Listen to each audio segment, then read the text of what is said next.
नमस्कार दोस्तों। आज मैं आपसे यूपीएससी सिविल सेवा परीक्षा 2023 मेंस का जो सेकेंड पेपर है उसमें गवर्नेंस वाले सेक्शन की चर्चा करूंगा। किस तरीके के प्रश्न पूछे गए हैं गवर्नेंस से और आप जो आंसर लिखेंगे उनमें किन किन बातों को शामिल किया जाना चाहिए। फ्रेंड्स, मैं डॉक्टर अतुल लोहिया अनअकैडमी के मुखर्जी नगर दिल्ली ऑफलाइन सेंटर में गवर्नेंस वाला सेक्शन पढ़ाता हूं और उसी से जुड़े मेंस के प्रश्नों पे आपसे चर्चा करने जा रहा हूं। सबसे पहली बात यहां आप देखेंगे कि जो सेकेंड पेपर है polity, constitution, governance, social justice और आईआर, इतने सेक्शन आपको उसमें पढ़ने होते हैं और उसमें अगर आईआर को अलग कर दें तो बाकी बचे हुए सेक्शन मतलब पॉलिटी, कॉन्स्टिट्यूशन, गवर्नेंस और सोशल जस्टिस एक दूसरे से बहुत ज्यादा हद तक जुड़े हुए हैं। उनके सिलेबस को भी एकदम क्लियर कट डिवाइड कर पाना कठिन होता है और परिणाम स्वरूप उनसे पूछे जाने वाले प्रश्नों में भी स्पष्ट विभाजन करना कई बार बड़ा कठिन होता है। अंतर विषयक दृष्टिकोण वैसे भी होता है किसी विषय में, किंतु यहां तो ये सेक्शन इतने ज्यादा जुड़े हैं एक दूसरे से कि कई बार ये तय करना ही कठिन है कि इस प्रश्न को हम पॉलिटी, कॉन्स्टिट्यूशन का पार्ट माने या गवर्नेंस का और या सोशल जस्टिस का।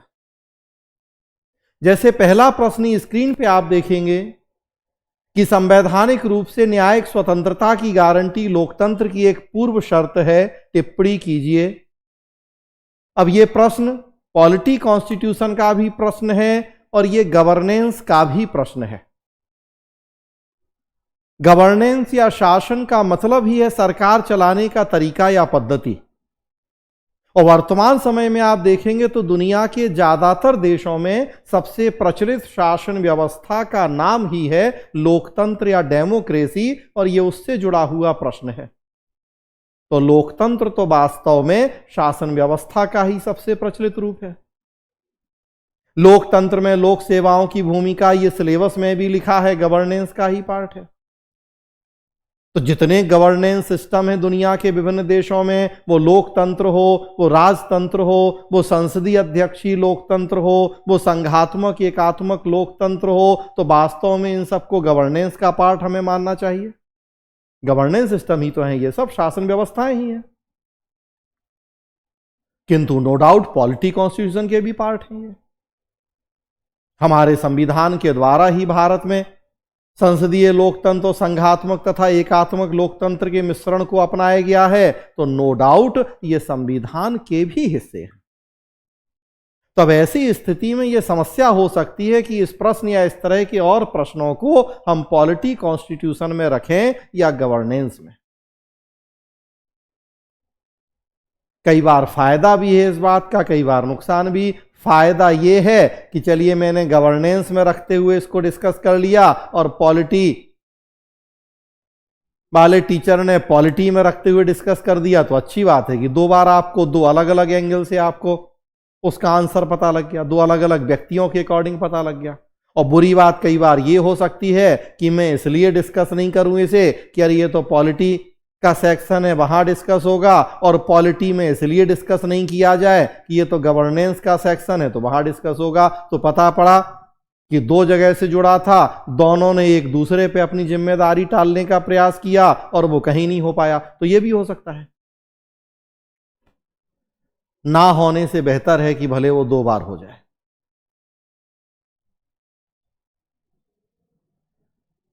तो पहले प्रश्न से ही हम शुरू करेंगे। मैं मान के चल रहा हूं कि यह गवर्नेंस का पार्ट है और उसी सोच के अंतर्गत मैं यहीं से शुरुआत कर रहा हूं। दो तीन बातें जो विशेष रूप से मैं यहां बताना चाहता हूं आपको, 2023 का यूपीएससी मेंस के पेपर का जब हम एनालिसिस कर रहे हैं तो दो तीन बातें जो स्पष्ट तौर पे निकल के सामने आई हैं। सबसे पहली बात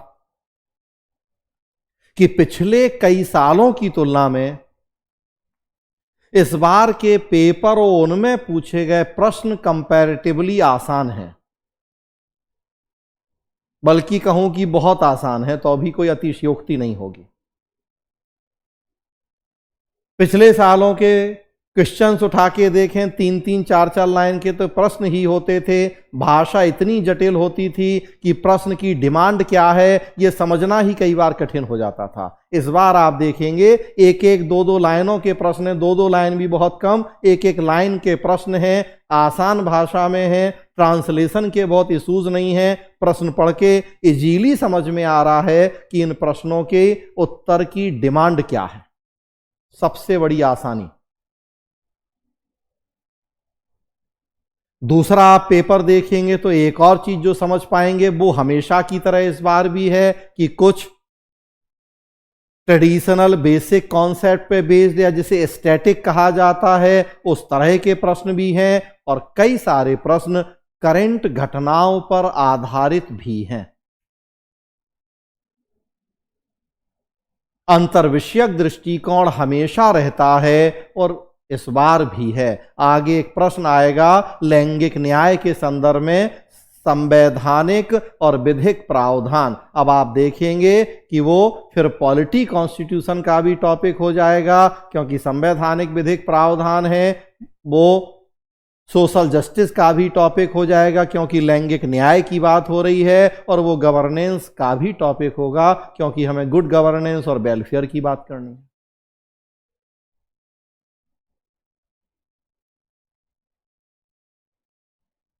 तो करंट की भूमिका हमेशा से जीएस में बहुत महत्वपूर्ण रही है, इस बार भी, लेकिन समझ होनी चाहिए। पहला प्रश्न ही है, बहुत सारे लोग कह सकते हैं कि यह प्रश्न स्टैटिक है, नया कुछ नहीं है इसमें, करंट कुछ नहीं है इसमें, लेकिन अगर सोच के देखें कि यह प्रश्न क्यों पूछा गया है तो आपको जवाब मिलेगा कि कितना करंट बेस्ड प्रश्न है। न्यायाधीशों की नियुक्ति को लेके कितना विवाद चल रहा है हमारे देश में, कॉलेजियम व्यवस्था को लेके, और उसके अलावा भी कार्यपालिका और न्यायपालिका के टकराव, चाहे वो चुनाव आयुक्त की नियुक्ति का मामला हो, चाहे दिल्ली की सिविल सेवाओं पर नियंत्रण केंद्र या राज्य का हो, ऐसे बहुत सारे मामलों को लेके जिस तरीके से लगभग रोज कार्यपालिका और न्यायपालिका के बीच टकराव चल रहा है, न्यायपालिका की स्वाधीनता के ऊपर स्वाधीनता के खत्म होने की बात की जा रही है विपक्ष के द्वारा, सरकार द्वारा न्यायपालिका के कामों में हस्तक्षेप की चर्चाएं हो रही हैं। वैसी स्थिति में इस प्रश्न का पूछा जाना जायज और औचित्यपूर्ण है। अगर किसी को इस बात की समझ ही नहीं है तो बिल्कुल उसके लिहाज से यह प्रश्न बिल्कुल डेड या स्टैटिक टॉपिक है, जिसका वर्तमान से कुछ लेना देना नहीं है। और वास्तव में यही फर्क होता है समझ, अंडरस्टैंडिंग, कॉन्सेप्चुअल क्लैरिटी और फिर एक्सपीरियंस का। हम एक एक प्रश्न बता सकते हैं कि इस साल पूछा गया तो क्यों पूछा गया। जिसे आप बहुत स्टैटिक समझेंगे वो आपको लगेगा अरे ये तो इतना करंट बेस्ड प्रश्न है, इस एंगल से तो हमने सोचा ही नहीं, क्योंकि इस एंगल से कभी हमने चीजों को ना देखा और ना इस एंगल से कभी चीजों को पढ़ा हमने। और यूपीएससी में सारा खेल तो इसी बात का है कि आपकी अप्रोच क्या है, आपका चीजों को देखने का नजरिया, एंगल क्या है।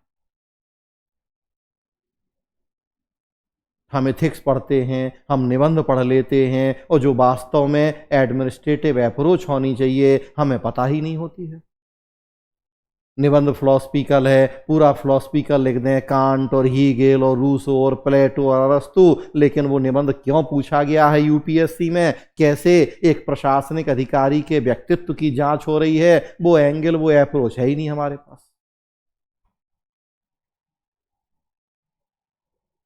तो बार बार वो हमेशा कहता हूं,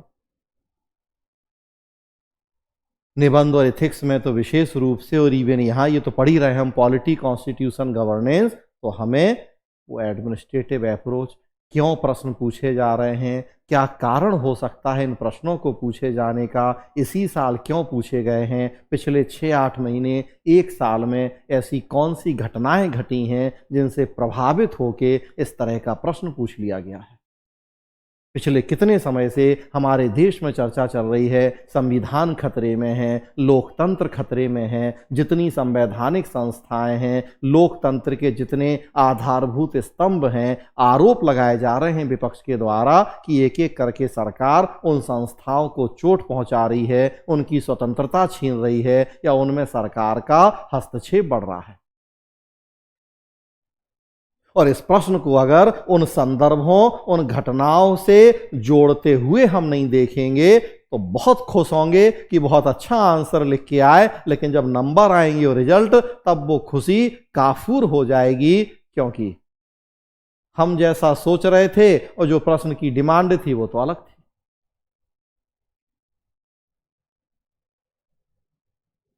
तो नो डाउट बेसिक और फंडामेंटल चीज़ें होंगी, स्टैटिक चीज़ें होंगी, किंतु वर्तमान घटनाक्रमों को ध्यान में रखते हुए, उनके संदर्भ लेते हुए जब हम चर्चा करेंगे अपने आंसर में, आंसर की डेप्थ, उसकी गुणवत्ता ज़्यादा होगी और स्वाभाविक सी बात है वैसी स्थिति में हमें नंबर भी दूसरों की तुलना में ज़्यादा मिलेंगे और परीक्षा पास करने के लिए वो ज़्यादा नंबर जरूरी होंगे।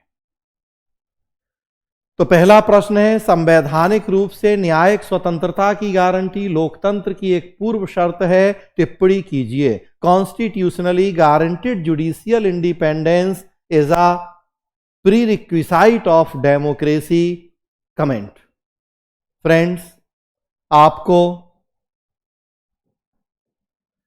प्रश्न में दिए गए जो टेल वर्ड होते हैं या पुछल्ले शब्द जिन्हें कहा जाता है, उनको भी विशेष रूप से ध्यान रखना होता है। प्रश्न में कमेंट लिखा है या प्रश्न में डिस्कस लिखा है या प्रश्न में एग्जामिन लिखा है या डू यू थिंक लिखा है या इस तरह की और पॉपुलर टेल वर्ड, तो किस टेल वर्ड का यूज हुआ है प्रश्न में, यह भी ध्यान रखना जरूरी होता है।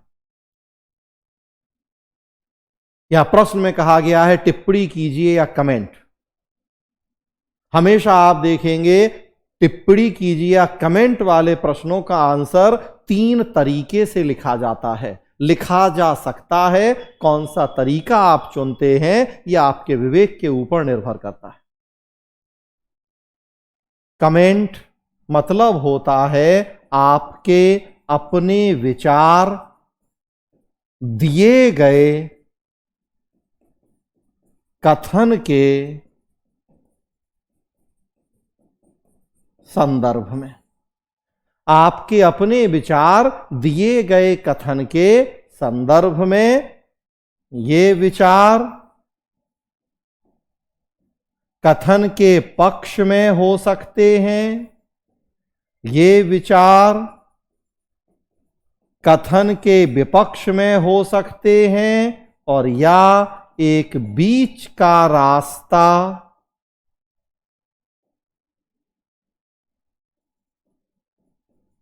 भी चुना जा सकता है। हां, जो भी आप इन तीनों में से जो भी विकल्प चुने, आपके पास पर्याप्त तर्क होना चाहिए अपनी बात को सिद्ध करने के लिए। बिना तर्कों के आधार पर कही गई बात की कोई वैल्यू नहीं होगी। तो 3 तरह से आंसर लिखा जा सकता है कमेंट वाले प्रश्नों का। जनरली हम पहला वाला तरीका चुनते हैं कि दिए गए कथन के पक्ष में ही लिखा जाता है, क्योंकि जो कथन दिया गया है, जिसने दिया है, वो नेचुरल सी बात है कि समाज का एक प्रतिष्ठित ज्ञानवान बुद्धिमान व्यक्ति या संस्था है, तो वो यूं ही तो उसने कुछ नहीं बोला है। तो 90% केसेस में तो हम दिए गए कथन का समर्थन ही करते हैं, लेकिन कई बार इस तरह का नेगेटिव कथन भी आ जाता है कि फिर नहीं करते समर्थन। अब यही प्रश्न आ जाए कि भारत में लोकतंत्र तो संविधान खतरे में है, टिप्पणी कीजिए, तो अब यहां नहीं होगा पक्ष, यहां पे पक्ष में ही आएगा। आप कहें नहीं सर ने तो कहा था पक्ष में लिखना होता है, नहीं। तो वो फिर दिए गए कथन के नेचर के ऊपर भी डिपेंड करता है कि हम तीनों में से कौन सा रास्ता चुनेंगे। जनरली हम कथन के फेवर में लिखते हैं, किंतु अगर कथन नेगेटिव सोच वाला हो तो फिर अगेंस्ट भी लिखना होता है, कई बार बीच का रास्ता भी लिखना होता है। संविधान या लोकतंत्र खतरे में है तो हमें यह दिखाना पड़ेगा कि कैसे किस आधार पे आरोप लगाए जा रहे हैं कि संविधान लोकतंत्र खतरे में है। हालांकि हम सहमत नहीं होंगे इस बात से कि संविधान और लोकतंत्र खतरे में है, लेकिन यह दिखाना पड़ेगा कि किस आधार पे इस तरह के आरोप लग रहे हैं। खैर, अभी यहां देखें हम प्रश्न में टेल वर्ड के रूप में कमेंट शब्द का यूज किया गया है। टिप्पणी करना है हमें, हम जो फेवर ही लिखेंगे क्योंकि बात एकदम सही है। संवैधानिक रूप से न्यायिक स्वतंत्रता की गारंटी लोकतंत्र की पूर्व शर्त है। हम एक तरह से इसको डिस्कस ही करेंगे, यहां इसके फेवर में लिखेंगे क्योंकि दिया गया कथन पूरी तरह से सत्य है। सबसे पहले अगर हम फॉर्मेट की बात करें कि फॉर्मेट क्या होगा इसका, इस प्रश्न का जब उत्तर लिखने जाएंगे तो उसका फॉर्मेट क्या होगा। सबसे पहले तो थोड़ा सा हमें दिखाना होगा कि डेमोक्रेसी क्या है, लोकतंत्र का अर्थ, उसके आयाम और उसकी विशेषताएं क्या होती हैं। जब तक हम लोकतंत्र का नेचर, उसकी विशेषता ही नहीं दिखाएंगे, तब तक ये जस्टिफाई करना कठिन होगा कि हमें न्यायपालिका की स्वतंत्रता क्यों चाहिए है लोकतंत्र में। तो लोकतंत्र का अर्थ, आयाम, विशेषताएं दिखाएं। स्पेशली उसमें हम बात करें स्वतंत्रता, समानता, न्याय, मूल अधिकार, रूल ऑफ लॉ जैसे आधारभूत सिद्धांतों की जो लोकतंत्र की अनिवार्य जरूरत होते हैं। फिर उसके बाद हम दिखाएं कि अब हमें क्यों एक स्वतंत्र और निष्पक्ष न्यायपालिका की आवश्यकता है। स्वतंत्र निष्पक्ष न्यायपालिका नहीं होगी तो लोगों के मूल अधिकारों की रक्षा करना कठिन हो जाएगा, विधि के शासन की स्थापना कठिन हो जाएगी। तो हम अब स्वतंत्र निष्पक्ष न्यायपालिका की आवश्यकता दिखाएंगे कब, जब हम लोकतंत्र का पहले नेचर दिखा देंगे, उसकी विशेषताएं दिखा देंगे और उनके संरक्षण के लिए फिर दिखा देंगे स्वतंत्र निष्पक्ष न्यायपालिका की आवश्यकता। और तब फिर हम दिखाएं कि भारत में हमने क्या प्रयास किए हैं न्यायपालिका की स्वतंत्रता के लिए। भारत में न्यायपालिका की स्वतंत्रता के लिए क्या प्रयास, क्या प्रावधान किए गए हैं, अब हम इसकी चर्चा करें। और लास्ट में कंक्लूड कर दें, जिसमें हम दिखा सकते हैं कि न्यायपालिका की स्वतंत्रता के साथ साथ विधायिका और कार्यपालिका का कार्यकुशल होना, गुणवत्तापूर्ण निर्णय लेना, मतलब और भी जरूरतें हैं। तो सबसे बड़ी जरूरत एक है कि न्यायपालिका स्वतंत्र हो, किंतु अन्य संस्थाओं की भूमिका भी बहुत महत्वपूर्ण है लोकतंत्र को सफल बनाने में।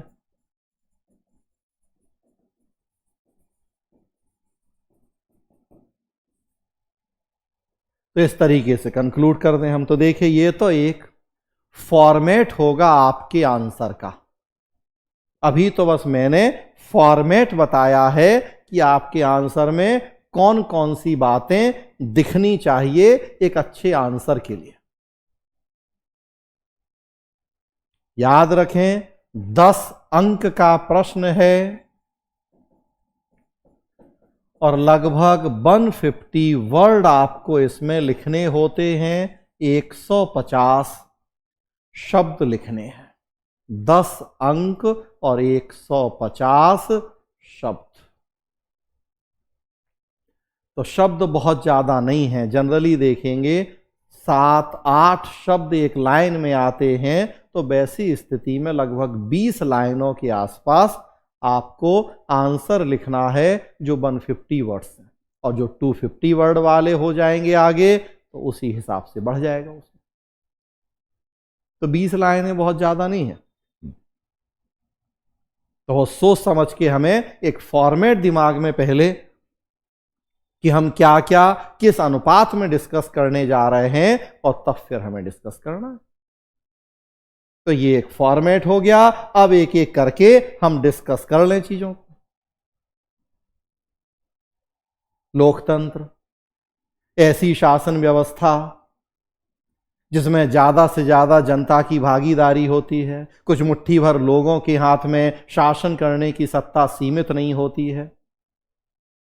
सार्वजनिक वयस्क मताधिकार के आधार पर समाज के एक व्यापक वर्ग को हम शासन व्यवस्था में भागीदार बनाते हैं, प्रत्यक्ष या अप्रत्यक्ष रूप से।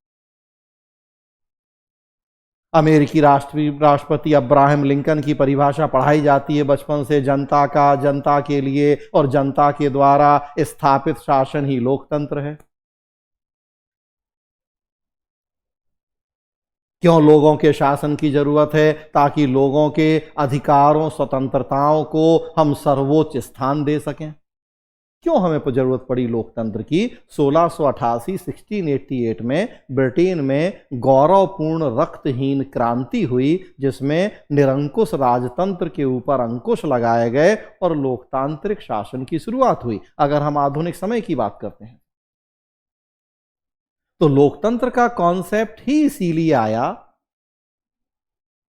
कि जनता को व्यापक अधिकार और स्वतंत्रताएं मिलनी चाहिए, और सरकारों की भूमिका आम जनता के जीवन में कम से कम होनी चाहिए। उदारवादी लोकतंत्र का कॉन्सेप्ट आया था ब्रिटेन से और बाद में अमेरिका और फ्रांस जैसे देशों से।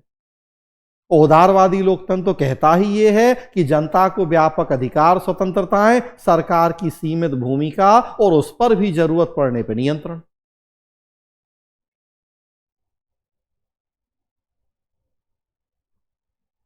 स्वतंत्रता, समानता, न्याय जैसे आदर्शों पर आधारित होगी ये शासन व्यवस्था। बात रूल ऑफ लॉ की जाएगी, विधि के शासन की, जिसमें सभी व्यक्ति समान होंगे, एक सामान्य कानून सर्वोच्च होगा। मूल अधिकारों को हम उस सामान्य कानून का स्रोत बना देंगे।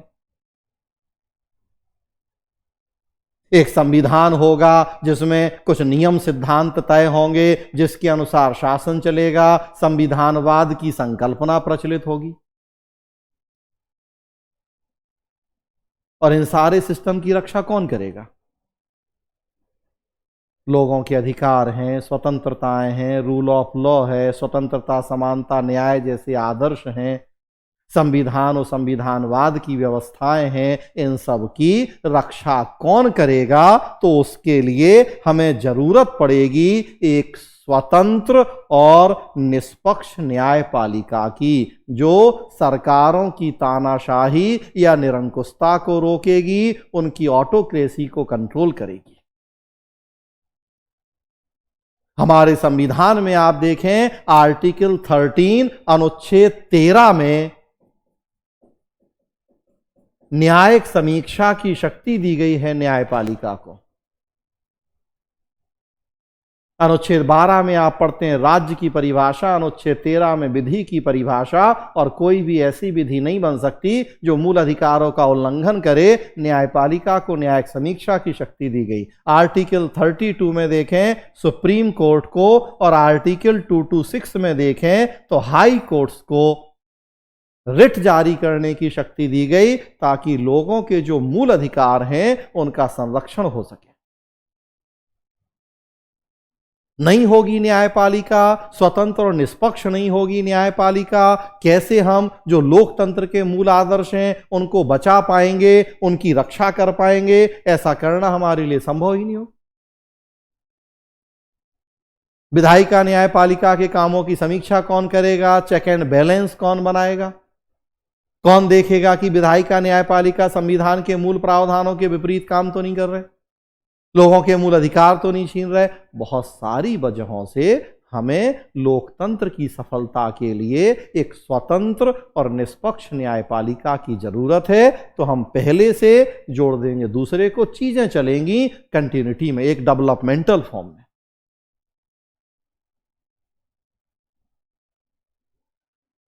और तब उसके बाद हम दिखाएंगे कि चूंकि भारत में हमने लोकतांत्रिक व्यवस्था को अपनाया, दुनिया का सबसे बड़ा लोकतंत्र है, तो हमारे देश में भी फिर हमारे संविधान निर्माताओं ने न्यायपालिका की स्वतंत्रता को सुनिश्चित करने के लिए व्यापक प्रावधान किए हैं। तो अब हम इस बात की चर्चा करें कि भारत में न्यायपालिका की स्वतंत्रता के लिए क्या प्रावधान किए गए हैं।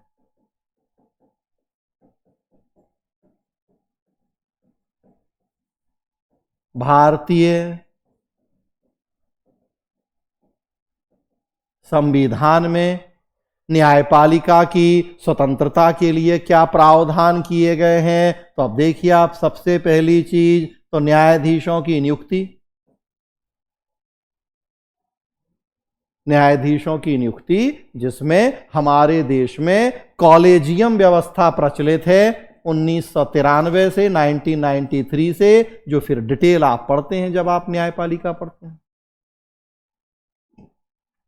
प्रथम न्यायाधीश मामला, द्वितीय न्यायाधीश मामला, और फिर उसके बाद जब कॉलेजियम व्यवस्था लागू हुई हमारे देश में कि न्यायाधीशों का एक पैनल है जिसे कॉलेजियम कहते हैं, उसकी सिफारिश के आधार पर राष्ट्रपति के द्वारा नियुक्ति की जाती है। मतलब मूल संविधान में तो भले हमने प्रावधान किया था कि केंद्रीय मंत्रिपरिषद की सलाह पर राष्ट्रपति के द्वारा सर्वोच्च न्यायालय और उच्च न्यायालय के न्यायाधीशों की नियुक्ति की जाएगी, किंतु बाद में समय परिस्थितियां बदली, संवैधानिक व्यवस्थाओं की व्याख्याएं की न्यायपालिका ने, और कॉलेजियम व्यवस्था का उदय हो गया हमारे देश में। कार्यपालिका की भूमिका सीमित या नाम मात्र की रहेगी न्यायाधीशों की नियुक्ति में। न्यायाधीशों से मिलके बना हुआ पैनल कॉलेजियम वो सिफारिश करता है नामों की, और राष्ट्रपति उसके आधार पर नियुक्तियां करते हैं।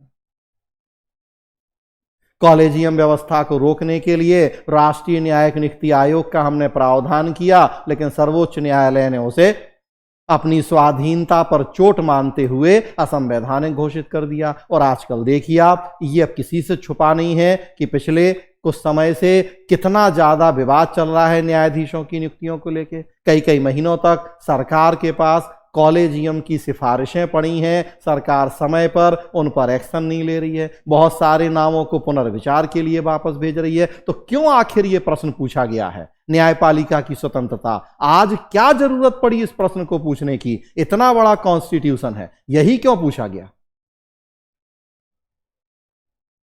तो याद रखें, स्टैटिक प्रश्न भी पूछता है यूपीएससी, लेकिन यूं ही नहीं, उनको पूछे जाने के पीछे कुछ ना कुछ एक जेन्युइन रीजन जरूर होता है। और अगर वो रीजन आपने पकड़ लिया तो खुद आप समझ सकते हैं किसी दूसरे की तुलना में आपके आंसर की गुणवत्ता बहुत ज्यादा बढ़ जाती है। हमेशा इस बात को ध्यान रखने की जरूरत है आपको। तो न्यायाधीशों की स्वतंत्रता को लेकर पिछले कुछ समय से हमारे देश में काफी विवाद चल रहे हैं। अभी देखिए, सुप्रीम कोर्ट में एक याचिका लगाई गई थी, कूलिंग पीरियड, न्यायाधीशों के कूलिंग पीरियड को तय करने के लिए। कूलिंग पीरियड का मतलब है कि न्यायाधीश जब रिटायर होते हैं तो कम से कम 1 या 2 साल का समय हो जब तक वो किसी दूसरे पद पर नियुक्त ना हो पाए। सुप्रीम कोर्ट ने कहा कि हम कोई ऐसा कूलिंग पीरियड तय करने का आदेश नहीं दे सकते, बस ये न्यायाधीशों के विवेक के ऊपर है। क्यों लगाई गई थी याचिका? पिछले दिनों आपने देखा कि न्यायाधीश रिटायर हो रहे हैं, तुरंत राज्यपाल बना दिए जा रहे हैं, राज्यसभा के सदस्य बना दिए जा रहे हैं, या और दूसरे ऐसे महत्वपूर्ण पदों पर पहुंच जा रहे हैं।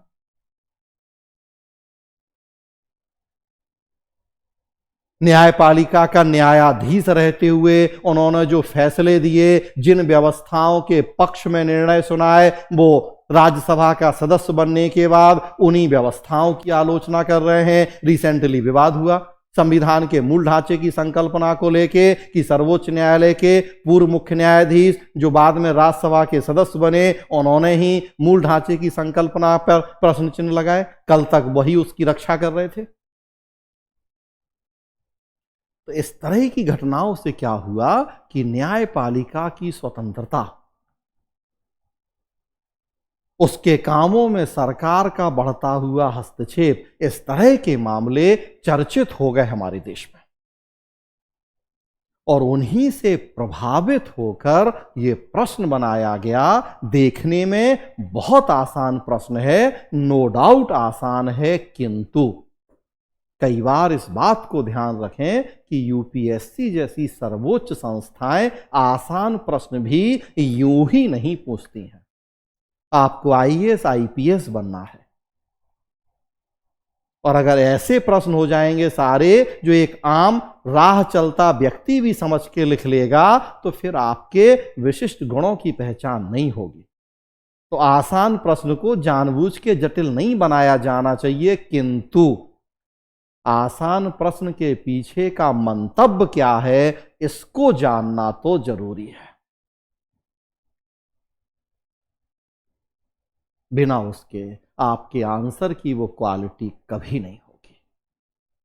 तो न्यायाधीशों की नियुक्ति की बात करें कि उसके माध्यम से उनकी स्वतंत्रता का उपाय किया गया है। न्यायाधीशों के हटाने के तरीके की बात करें या उनके कार्यकाल की सुरक्षा की बात करें। सर्वोच्च न्यायालय और उच्च न्यायालय के न्यायाधीशों की नियुक्ति तो राष्ट्रपति के द्वारा की जाती है, किंतु हटाने की शक्ति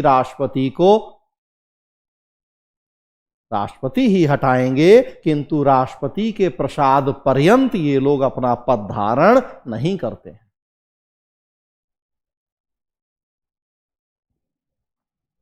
संसदीय अभियोग के द्वारा न्यायाधीशों को उनके पद से हटाया जा सकता है, और संसदीय अभियोग की प्रक्रिया इतनी कठिन है कि कई विवादास्पद न्यायाधीशों को भी हम उस प्रक्रिया के माध्यम से उनके पद से नहीं हटा सके। मतलब कार्यकाल की सुरक्षा प्रदान की गई है एक तरह से न्यायाधीशों को, इसलिए भी उन्हें सरकार से डरने की, सरकार के दबाव में आकर काम करने की जरूरत नहीं है कि सरकार उन्हें हटा देगी या उनका पद छीन लेगी, तो नहीं हो सकता। कार्यकाल की सुरक्षा दी गई। ऐसे कई सारे प्रावधान किए गए हैं न्यायपालिका की स्वतंत्रता के लिए। न्यायाधीशों के जो वेतन भत्ते होते हैं वो संचित निधि पर भारित होते हैं संघ की, और संचित निधि पर भारित व्यय का नेचर होता है कि संसद में उन पर चर्चा तो हो सकती है, किंतु मतदान नहीं होता है। मतदान होगा तो कुछ पक्ष में वोट डलेंगे, कुछ विपक्ष में डलेंगे, सरकार का बहुमत होगा, सरकार अपनी मर्जी से मतदान करके वेतन भत्तों को बदल सकती है या उसके माध्यम से वो न्यायाधीशों पर दबाव बना सकती है। तो इसलिए वोटिंग का सिस्टम ही नहीं रखा गया संचित निधि पर भारित व्यय के मामले में। बहुत बड़ा उपाय है स्वतंत्रता के लिए। न्यायाधीशों के वेतन भत्तों में अलाभकारी परिवर्तन नहीं होते हैं कार्यकाल के दौरान। जो वेतन भत्ते तय किए गए या उतने रहें या बढ़ें, उनमें कमी नहीं होती है। उस स्तर पर पहुंचे लोगों के लिए वेतन भत्तों का शायद बहुत महत्व नहीं हो, किंतु अगर सत्यनिष्ठा ईमानदारी की बात करें तो है भी महत्व। अलाभकारी परिवर्तन नहीं हो सकता उनमें, मतलब कि उनमें कमी या कटौती नहीं की जा सकती। और ऐसे आप देखें तो बहुत सारे प्रावधान हैं। चूंकि हमें 150 वर्ड में आंसर लिखना है, डिटेल डिस्कशन की गुंजाइश नहीं होगी, कॉमा कॉमा करके हमें दिखा देना होगा कि भारतीय संविधान में न्यायपालिका की स्वतंत्रता के लिए क्या क्या प्रावधान किए गए हैं। अपनी अवमानना करने वालों को दंडित करने की शक्ति है। उनके आचरण पर बहस नहीं होती है। जो न्यायपालिका के न्यायाधीश के रूप में आचरण किया गया है, बहस नहीं होती है। उनके न्याय क्षेत्र में कटौती करने की शक्ति संसद को नहीं है। न्याय क्षेत्र में बढ़ोतरी हो सकती है, कटौती नहीं हो सकती है। तो ऐसे जो प्रावधान किए गए हैं, अपने स्टाफ की नियुक्ति खुद कर लेने की शक्ति, तो कॉमा कॉमा करके हमें इन प्रावधानों की चर्चा करनी है कि कैसे भारत में न्यायपालिका की स्वतंत्रता के लिए प्रावधान किए गए। थोड़ा सा हम वर्तमान से जोड़ देंगे। जैसे मैंने बताया कि न्यायाधीशों की नियुक्ति को लेकर विवाद चल रहा है और उससे आरोप लग रहे हैं कि उनकी स्वतंत्रता खतरे में है। थोड़ा सा बस हम एक दो लाइन में थोड़ा वर्तमान से जोड़ देंगे। न्यायपालिका के निर्णयों को सरकारें पलटने का प्रयास कर रही हैं। दिल्ली का लोक सेवाओं के ऊपर नियंत्रण संबंधी सर्वोच्च न्यायालय का फैसला आया, उसने दिल्ली सरकार का अधिकार सुनिश्चित किया। तुरंत केंद्र सरकार अध्यादेश ले आई और उसने अध्यादेश के माध्यम से न्यायालय के फैसले को पलट दिया और बाद में उस अध्यादेश को संसद से पारित करके कानून भी बना दिया। तो कहीं ना कहीं न्यायपालिका की स्वतंत्रता, उसकी जो शक्तियां और भूमिका है, उसमें कटौती का ही तो मामला है कि न्यायालय के आदेशों को अध्यादेश और फिर कानून के माध्यम से पलटा जा रहा है। और हालांकि ऐसा नहीं है कि ये वर्तमान में हुआ, ये पूरा जब हम 70 साल का अपना इतिहास पढ़ते हैं, संवैधानिक इतिहास, तो पहले भी खूब देखते हैं कि कैसे केशवानंद भारती मामले को पलटने के लिए प्रयास हुए 42वें संशोधन के द्वारा। और या पूरा हमने कहा 70 साल का हमारा तो इतिहास ही भरा पड़ा है इस बात से कि कैसे न्यायपालिका और कार्यपालिका या विधायिका और न्यायपालिका में चूहे बिल्ली का खेल चला है, टकराव हुआ है। प्रथम संविधान संशोधन से लेके ही जो भूमि सुधार कार्यक्रमों को चुनौती देने से शुरू हुआ, वो चलता रहा और आज तक चल रहा है।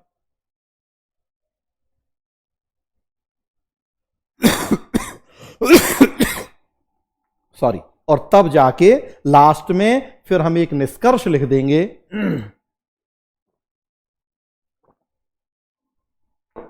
लास्ट में एक निष्कर्ष लिख देंगे हम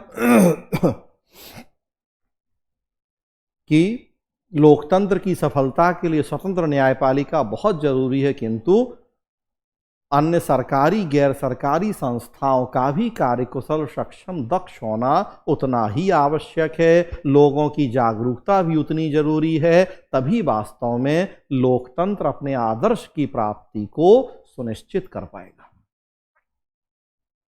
150 शब्द में मतलब थीम पूरी ये रहेगी आपके आंसर की। बातें तो चूंकि मैं थोड़ा समझा भी दिया मैंने टॉपिक, तो थोड़ा ज्यादा बता दी, हाँ, लेकिन ये बातें होनी चाहिए आपके आंसर में। बस 150 शब्द के अकॉर्डिंग लिख देंगे हम बात।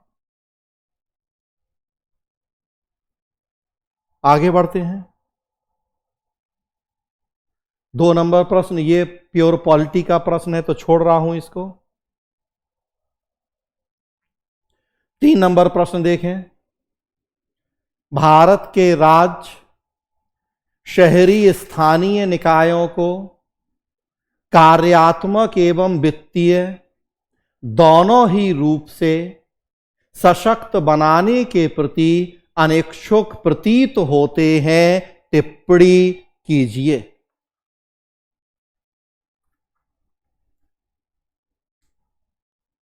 the states in India seem reluctant to empower urban local bodies both functionally as well as financially. Comment.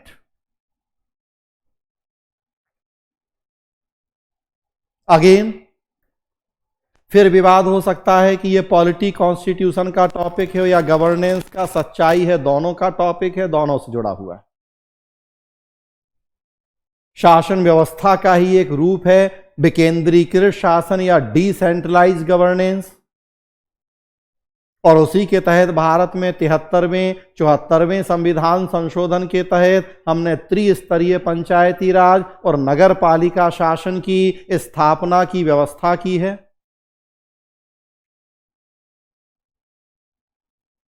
और प्लस आप देखेंगे कि गवर्नेंस में और एक टॉपिक सिलेबस में है, शासन व्यवस्था में पारदर्शिता तथा जन भागीदारी की संकल्पना। और जब हम प्रशासन में भागीदारी की बात करते हैं, पीपुल्स पार्टिसिपेशन की, तो उसका सबसे परंपरागत और प्रचलित तरीका स्थानीय स्तर तक सत्ता का हस्तांतरण ही है। मतलब स्थानीय शासन की शुरुआत ही विकेंद्रीकरण करना ही सबसे प्रचलित तरीका रहा है प्रशासन में जन भागीदारी का।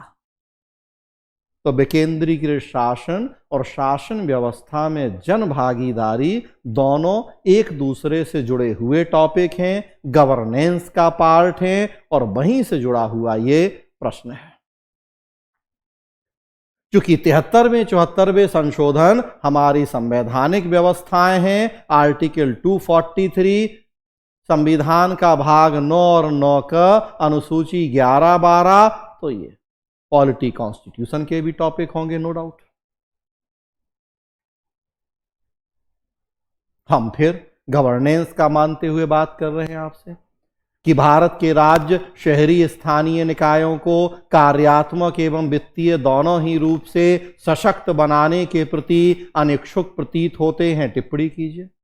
150 शब्द 10 अंक में लिखना है। फिर देखेंगे यहां भी कमेंट वर्ड है या टिप्पणी कीजिए टेल वर्ड के रूप में। फिर 3 तरह से आंसर, लेकिन पक्ष में ही लिखेंगे क्योंकि ये बात भी सही है। दिए गए स्टेटमेंट में सच्चाई है कि बिल्कुल हमारे देश में विभिन्न राज्य स्थानीय निकायों को बहुत ज़्यादा स्वायत्तता, चाहे वो प्रशासनिक कार्यात्मक स्वायत्तता हो चाहे वित्तीय, देने के पक्ष में अब तक नहीं रहे हैं। 1992-93 से 2023 23 साल 30 साल का समय हो गया है। हमारा एक्सपीरियंस मतलब बहुत अच्छा नहीं है इनकी स्वायत्तता और वित्तीय संसाधनों के हस्तांतरण के मामले में।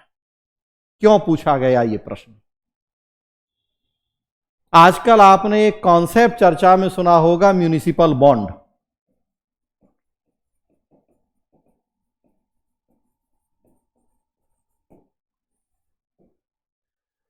म्युनिसिपल बॉन्ड कई राज्यों के कई बड़े बड़े नगर निगम अपने बॉन्ड जारी कर रहे हैं, उसके माध्यम से संसाधन एकत्रित कर रहे हैं ताकि विकास कार्यों को बेहतर ढंग से संचालित कर सकें। तो इंदौर जैसे शहर अगर आज स्वच्छ सर्वेक्षण में टॉप रैंकिंग पे हैं, वहां म्युनिसिपल कॉरपोरेशंस की भूमिका देखें, देश के दूसरे राज्यों दूसरे शहरों की तुलना में बहुत बेहतर है। उन्होंने अपने संसाधनों के बेहतर प्रबंधन के अनेक काम अनेक प्रयास किए हैं। म्युनिसिपल बॉन्ड आजकल एक काफी चर्चित मामला है। आप देखेंगे हमारे शहरी विकास मंत्रालय ने, शहरी विकास एवं आवास मंत्रालय,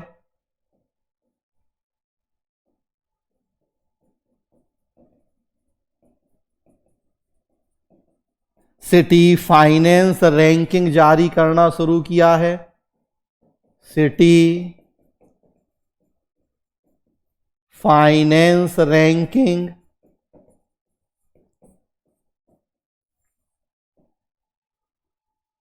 2022 एक पूरा पोर्टल ही बना दिया, इसे लाइव कर दिया, ऑनलाइन कर दिया, सिटी फाइनेंस रैंकिंग। उसके अलावा देखेंगे आजकल स्मार्ट सिटी प्रोजेक्ट पे कितना जोर है, सरकार ने 1 साल के लिए बढ़ाया उस प्रोजेक्ट को।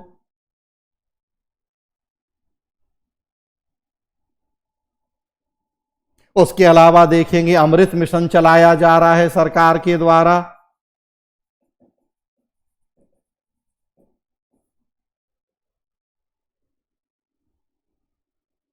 जो सबसे बड़ा कारण है इस प्रश्न को पूछे जाने के पीछे, वो ये म्यूनिसिपल बॉन्ड और सिटी फाइनेंस रैंकिंग, ये सारी चीजें चर्चा में। इनफैक्ट हमारे देश में तो ये भी एक मामला काफी चर्चित रहा है कि स्थानीय निकायों को हम शेयर मार्केट में सूचीबद्ध होने का अधिकार दें। स्थानीय निकायों को शेयर मार्केट में सूचीबद्ध होने का अधिकार दें ताकि वहां से वो फंड जनरेट कर पाए।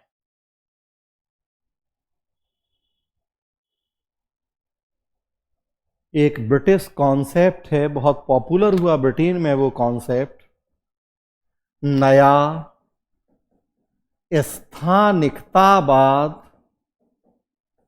या न्यू लोकलिज्म।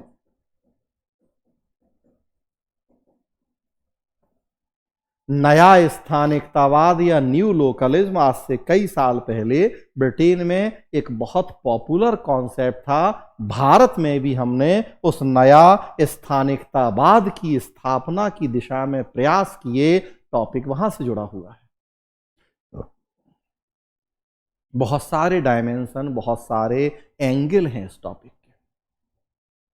सबसे बड़ी बात मैंने कहा कि अभी पूछे जाने के पीछे कारण municipal bond, city finance ranking, share market में सूचीबद्ध करने की चर्चाएं, ये कुछ ऐसे मुद्दे हैं स्मार्ट सिटी प्रोजेक्ट की बढ़ा देना 1 साल के लिए कि जिनसे प्रभावित होते हुए ये प्रश्न पूछा गया है। तो फ्रेंड्स, फिर फॉर्मेट क्या होगा आपका? इस आंसर की अगर फॉर्मेट की बात करें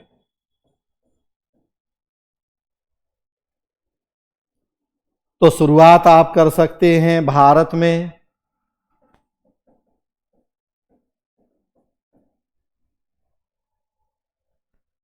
विकेंद्रीकृत शासन से।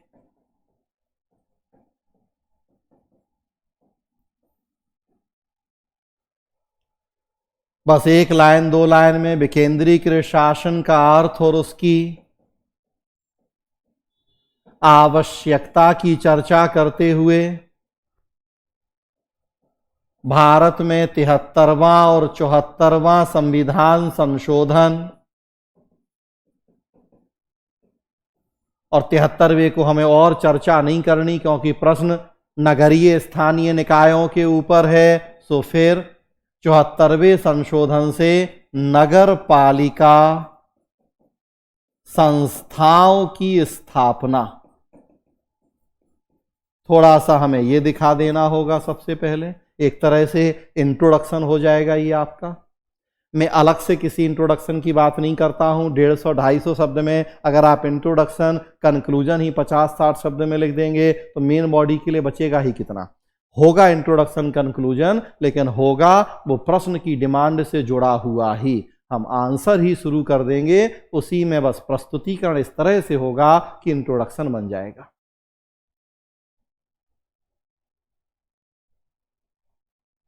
तो जैसा मैंने कहा कि भारत में अगर हमें लोक कल्याणकारी राज्य अगर क्या करना ही है, सुशासन लाना है, लोक कल्याणकारी राज्य की संकल्पना को लागू करना है, प्रशासन में जनता को भागीदार बनाना है, उसके लिए विकेंद्रीकरण जरूरी है। और इसी बात को ध्यान में रखते हुए 1992 में 73वें 74वें संविधान संशोधन पारित किए गए हैं, जिसके माध्यम से स्थानीय शासन संस्थाओं को संवैधानिक दर्जा मिला है। बस ये 3 लाइनें हो गई। अब हम आ जाएं, पैरा चेंज करें कि 74वें संविधान संशोधन के द्वारा नगर पालिका संस्थाओं की स्थापना की गई है।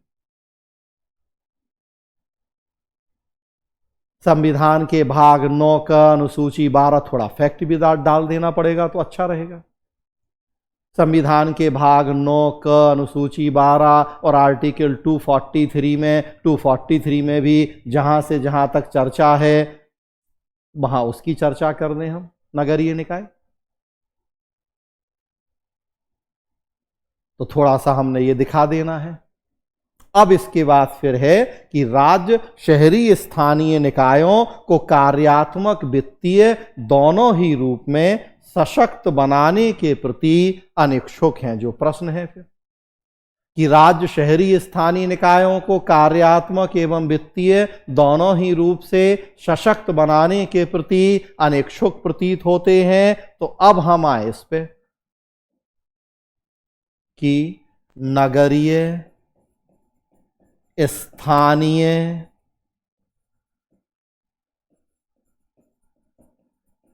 निकायों की कमियां क्या हैं। स्पेशली प्रश्न में जिन 2 एंगल की चर्चा की गई है वो कि इन्हें कार्यात्मक रूप से सशक्त नहीं बना रही हैं राज्य सरकारें और वित्तीय रूप से। तो अब हम इसकी चर्चा करें कि क्यों राज्य सरकारें कार्यात्मक और वित्तीय रूप से इन्हें सशक्त नहीं बना रही, क्या स्थिति है।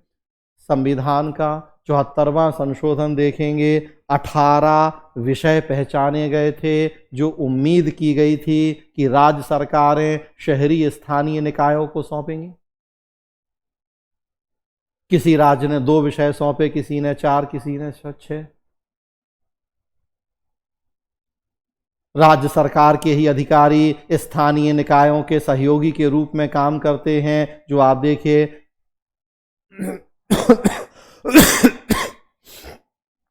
मुख्य विकास अधिकारी होता है या मुख्य कार्यकारी अधिकारी, नया नया आईएएस होता है या राज्य प्रशासनिक सेवा का सीनियर। पर्याप्त स्वायत्ता नहीं दी गई है इन संस्थाओं को, पर्याप्त सत्ता का हस्तांतरण नहीं हुआ है, निर्णय लेने की आजादी नहीं है। कलेक्टर की रिपोर्ट के आधार पर इन संस्थाओं को समय के पहले भंग किया जा सकता है। तो कार्यात्मक लेवल पे क्या कमियां हैं, हम उनकी चर्चा कर लें थोड़ा सा। फिर उसके बाद वित्तीय लेवल पे क्या कमियां हैं उनकी चर्चा कर लें हम। राज्य वित्त आयोगों की स्थापना की व्यवस्था की गई है 74वें संविधान संशोधन में।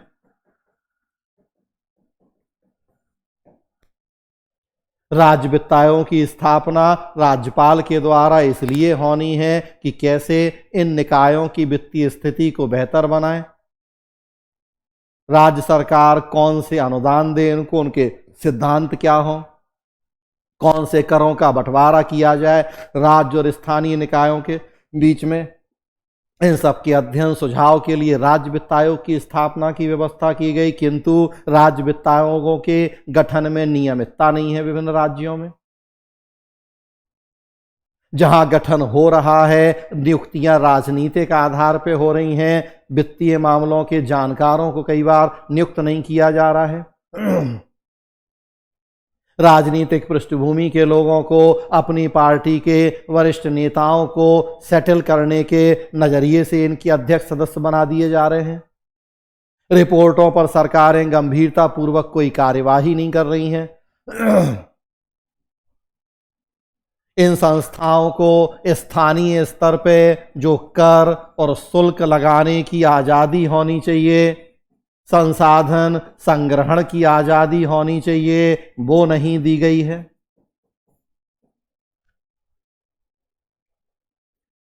राज्य सरकारों को जितना इन संस्थाओं को वित्तीय मदद दी जानी चाहिए वो नहीं मिल रही है। अब क्यों? राज्यों की भी वित्तीय हालत बहुत अच्छी नहीं है।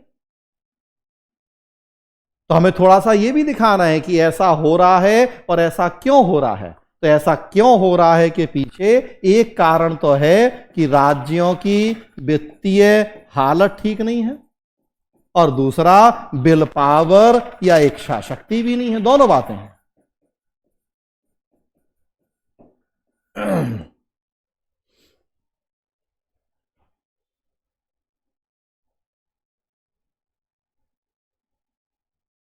तो हमें अब ये दोनों एंगल से डिस्कस कर लेना है नगरीय स्थानीय निकायों की कमियां, कार्यात्मक स्वायत्ता का अभाव और वित्तीय स्वायत्ता का अभाव।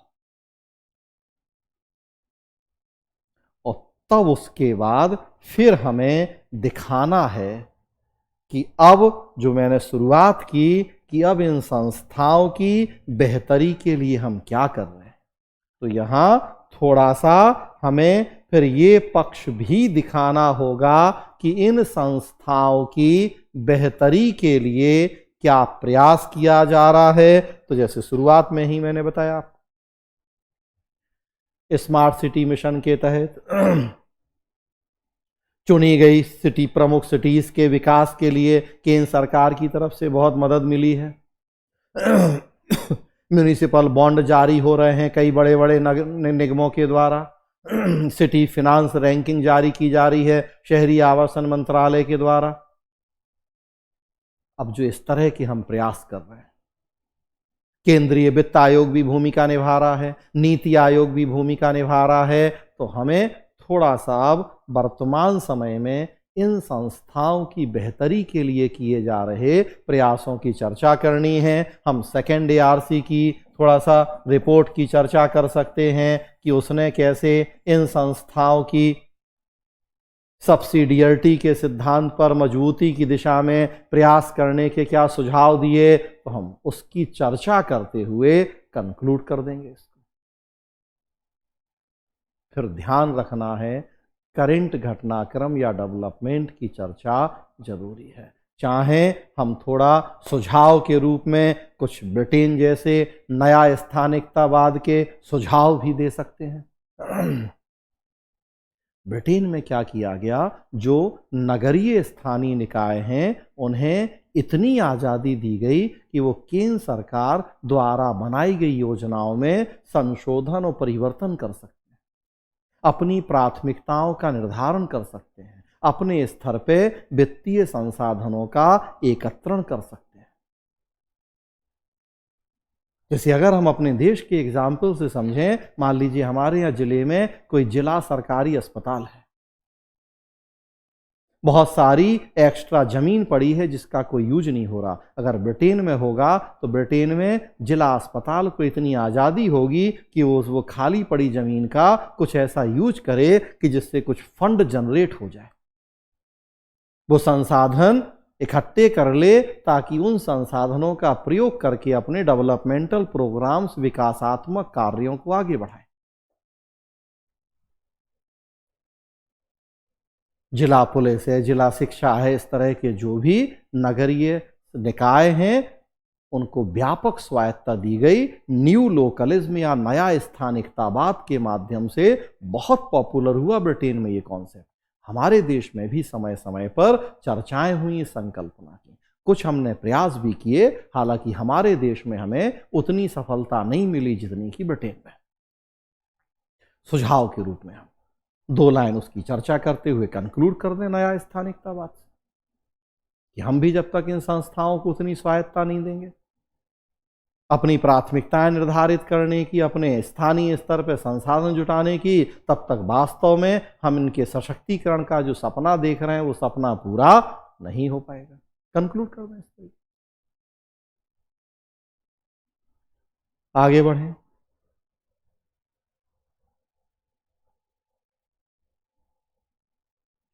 चार नंबर प्रश्न है, अगेन सेम होगा कि पॉलिटी का माना जाए या गवर्नेंस का। मैंने बताया आपको कि शासन व्यवस्था का रूप है लोकतंत्र, और उसका फिर बड़ा प्रचलित रूप है जो भारत में है संसदीय लोकतंत्र या पार्लियामेंट्री डेमोक्रेसी। और वहीं से जुड़ा हुआ प्रश्न है ये। प्रश्न है, संसदीय संप्रभुता के प्रति ब्रिटिश एवं भारतीय दृष्टिकोणों की तुलना करें और अंतर बताएं। Compare and contrast the British and Indian approaches to parliamentary sovereignty.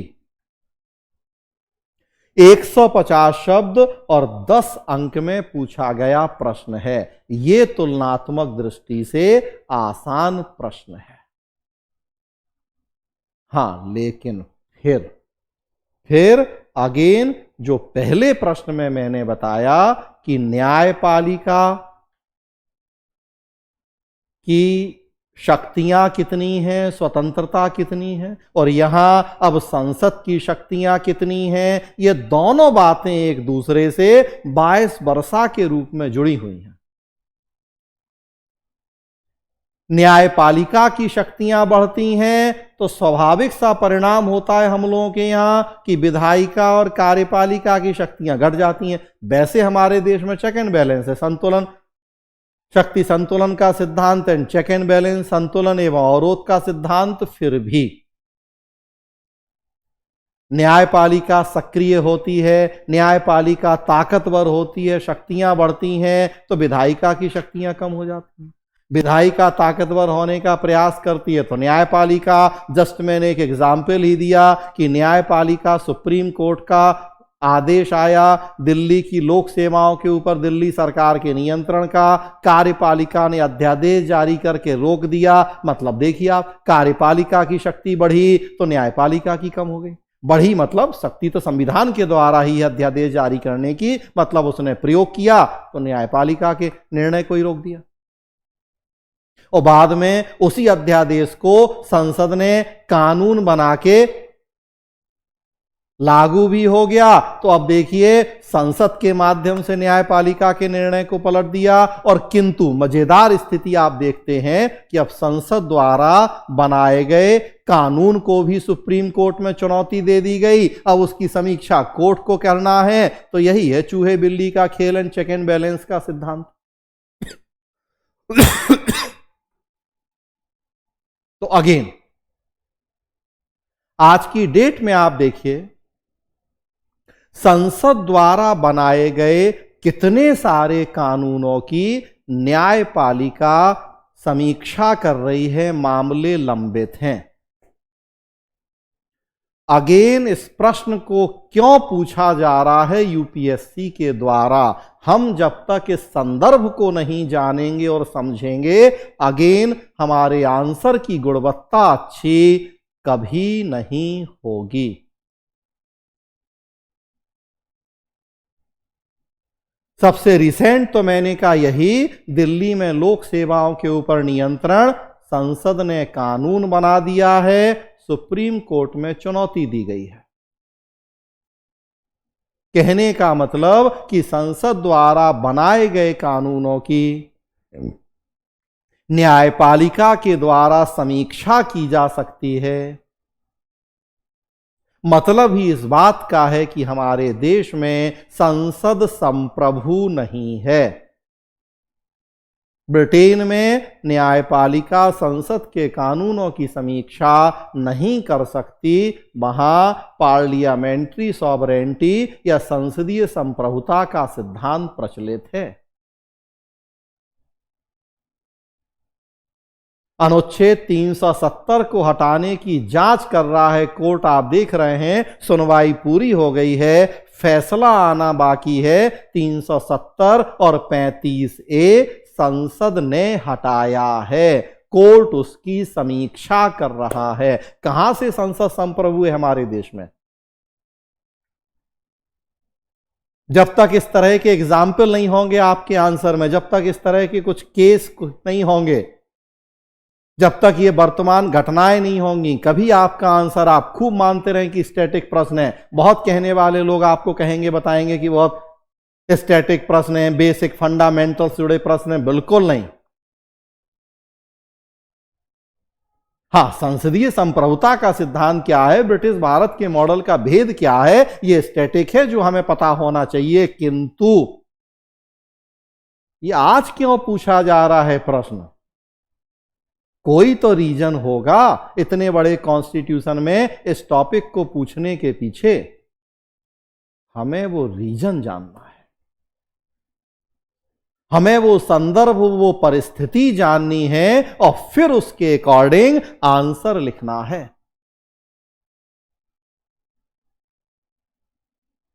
3 कृषि कानून पारित किए सरकार ने, चलिए अब तो पुराना मामला हो गया, कोर्ट में समीक्षा के लिए पहुंच गए। सरकार सिटीजनशिप अमेंडमेंट एक्ट लाती है, नागरिकता संशोधन कानून, तुरंत समीक्षा के लिए पहुंच जाता है कोर्ट में। आजकल तो सरकार कुछ भी कर रही है तुरंत कोर्ट में चुनौती दे दी जाती है। और कहने का मतलब यही है, सरकार कर रही मतलब विधायिका से ही हो रहा जो कानून बन रहे।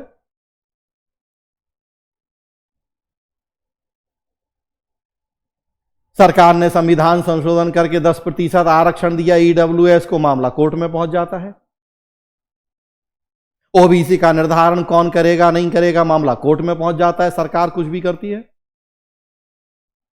कहने का मतलब कि संसद संप्रभु नहीं है, होता तो ये चीजें देखने को मिलती नहीं हमें अपने देश में। खैर, जो हम शुरुआत करेंगे प्रश्न की, मैंने संदर्भ बताया, सबसे पहले मैं संदर्भ भी बता रहा हूं आपको कि ये प्रश्न आखिर क्यों पूछे जा रहे हैं। हम शुरुआत करें संसदीय लोकतंत्र के सिद्धांत से।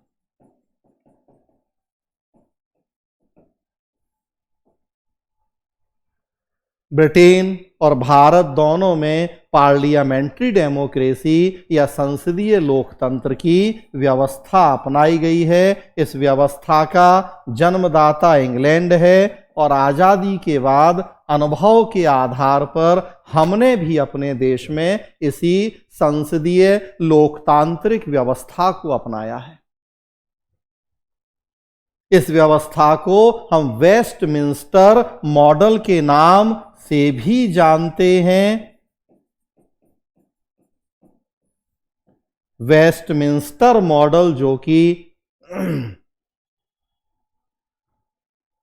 ब्रिटेन के संसदीय लोकतंत्र का ही दूसरा नाम है। जो ब्रिटेन का संसद भवन है उसका नाम वेस्टमिंस्टर, उसके आधार पे उस पूरे मोहल्ले का नाम वेस्टमिंस्टर और उसी के नाम पे संसदीय लोकतंत्र का नाम वेस्टमिंस्टर मॉडल। आप देखिए, संसदीय लोकतंत्र मतलब हमने इस लोकतांत्रिक व्यवस्था का नाम ही रखा है संसद के नाम पर।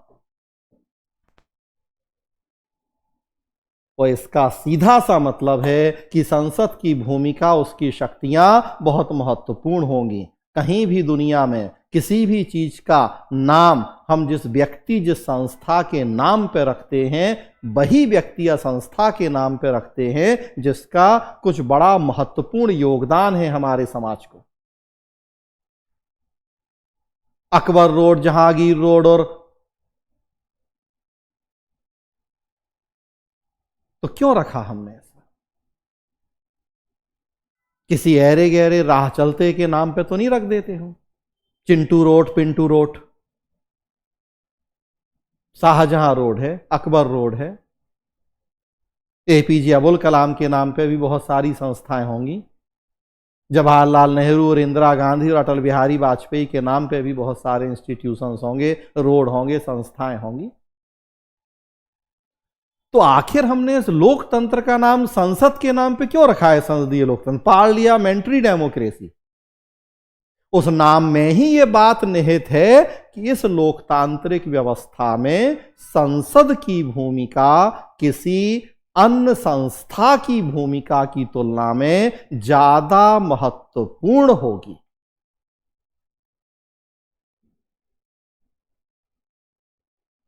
इसीलिए संसदीय लोकतंत्र भारत में भी आजादी के बाद हमने इसी व्यवस्था को अपना लिया। तो फर्स्ट, जिसे इंट्रोडक्शन हम कह दें, हमें यह दिखा देना है,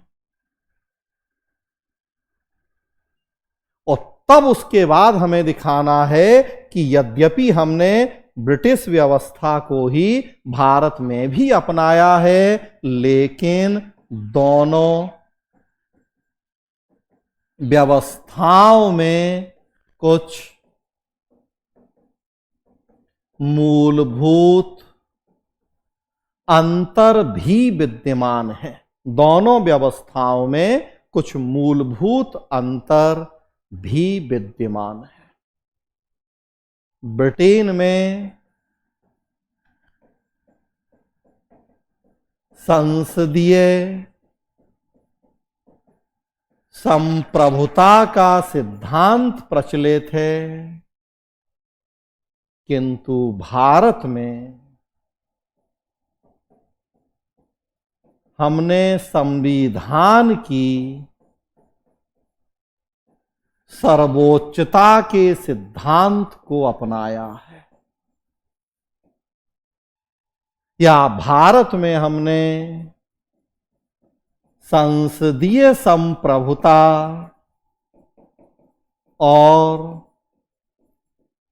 न्यायिक सर्वोच्चता के बीच में तालमेल का सिद्धांत अपनाया है, या भारत में हमने लोकप्रिय प्रभुसत्ता का सिद्धांत अपनाया है। कई तरीके हैं कहने के। ब्रिटेन में है पार्लियामेंट्री सुप्रीमेसी, संसदीय संप्रभुता का सिद्धांत, किंतु भारत में है कॉन्स्टिट्यूशनल सुप्रीमेसी या संवैधानिक सर्वोच्चता का सिद्धांत। हमने ब्रिटेन के संसदीय संप्रभुता, अमेरिका के न्यायिक सर्वोच्चता, इन दोनों व्यवस्थाओं के बीच में बड़ी खूबसूरती से तालमेल किया। समायोजन का सिद्धांत हमारे संविधान के निर्माण के दौरान एक बहुत महत्वपूर्ण सिद्धांत था।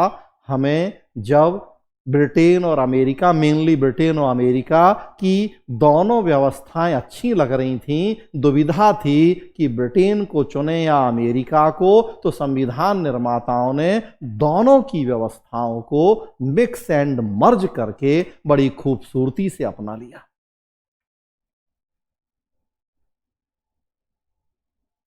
क्योंकि हम ब्रिटेन के उपनिवेश थे, उनकी व्यवस्थाओं, उनके सिस्टम को हम बेहतर तरीके से जान और समझ रहे थे, तो बहुत सारी व्यवस्थाएं हमने उनसे ली। हम पढ़ते ही हैं कि 1935 के भारत शासन अधिनियम को आधार बनाया हमने। 1853 1853 के एक्ट से ही हमारे देश में अंग्रेजों ने संसदीय शासन की नींव रख दी थी, जब गवर्नर जनरल की कार्यकारी परिषद और विधायी परिषद दोनों को अलग अलग कर दिया गया था। हमने दोनों संसदीय संप्रभुता वहां से ली, किंतु ब्रिटेन वाली संसदीय संप्रभुता नहीं, सुप्रीमेसी नहीं है। हमने उसमें साथ में मिक्स एंड मर्ज किया अमेरिका के न्यायिक सर्वोच्चता के सिद्धांत को, क्योंकि संघात्मक शासन व्यवस्था, लिखित संविधान जैसी व्यवस्थाएं हमने अमेरिका से ली। तो कुछ बातें ब्रिटिश शासन की, कुछ बातें अमेरिकी शासन की, दोनों को मिलाया गया तो संसदीय संप्रभुता और न्यायिक सर्वोच्चता के बीच में तालमेल बिठाया गया। और हम देखते हैं कि आगे चल के सर्वोच्च न्यायालय ने इसे संविधान के मूल ढांचे का अंग भी बता दिया। या और कहा जाता है कि ब्रिटेन में संसदीय संप्रभुता है, किंतु भारत में लोकप्रिय प्रभुसत्ता है, मतलब लोकतंत्र है, दुनिया का सबसे बड़ा लोकतंत्र। हमने शासन करने की सत्ता लोगों को दी। ब्रिटेन में भी लोकतंत्र है, किंतु ब्रिटेन में साथ ही साथ संवैधानिक राजतंत्र भी है, कॉन्स्टिट्यूशनल मोनार्की भी है। तो हमें अब ब्रिटिश और भारतीय संसदीय शासन व्यवस्था के अंतर दिखाने हैं, स्पेशली संसदीय संप्रभुता के सिद्धांत के संदर्भ में। 4-5 महत्वपूर्ण फैक्टर होते हैं जो तय करते हैं, 4-5 महत्वपूर्ण बातें जो संसद की और न्यायपालिका की शक्तियों के निर्धारण में बहुत महत्वपूर्ण भूमिका निभाती हैं। 4-5 महत्वपूर्ण बातें क्या? तो संविधान लिखित है या अलिखित,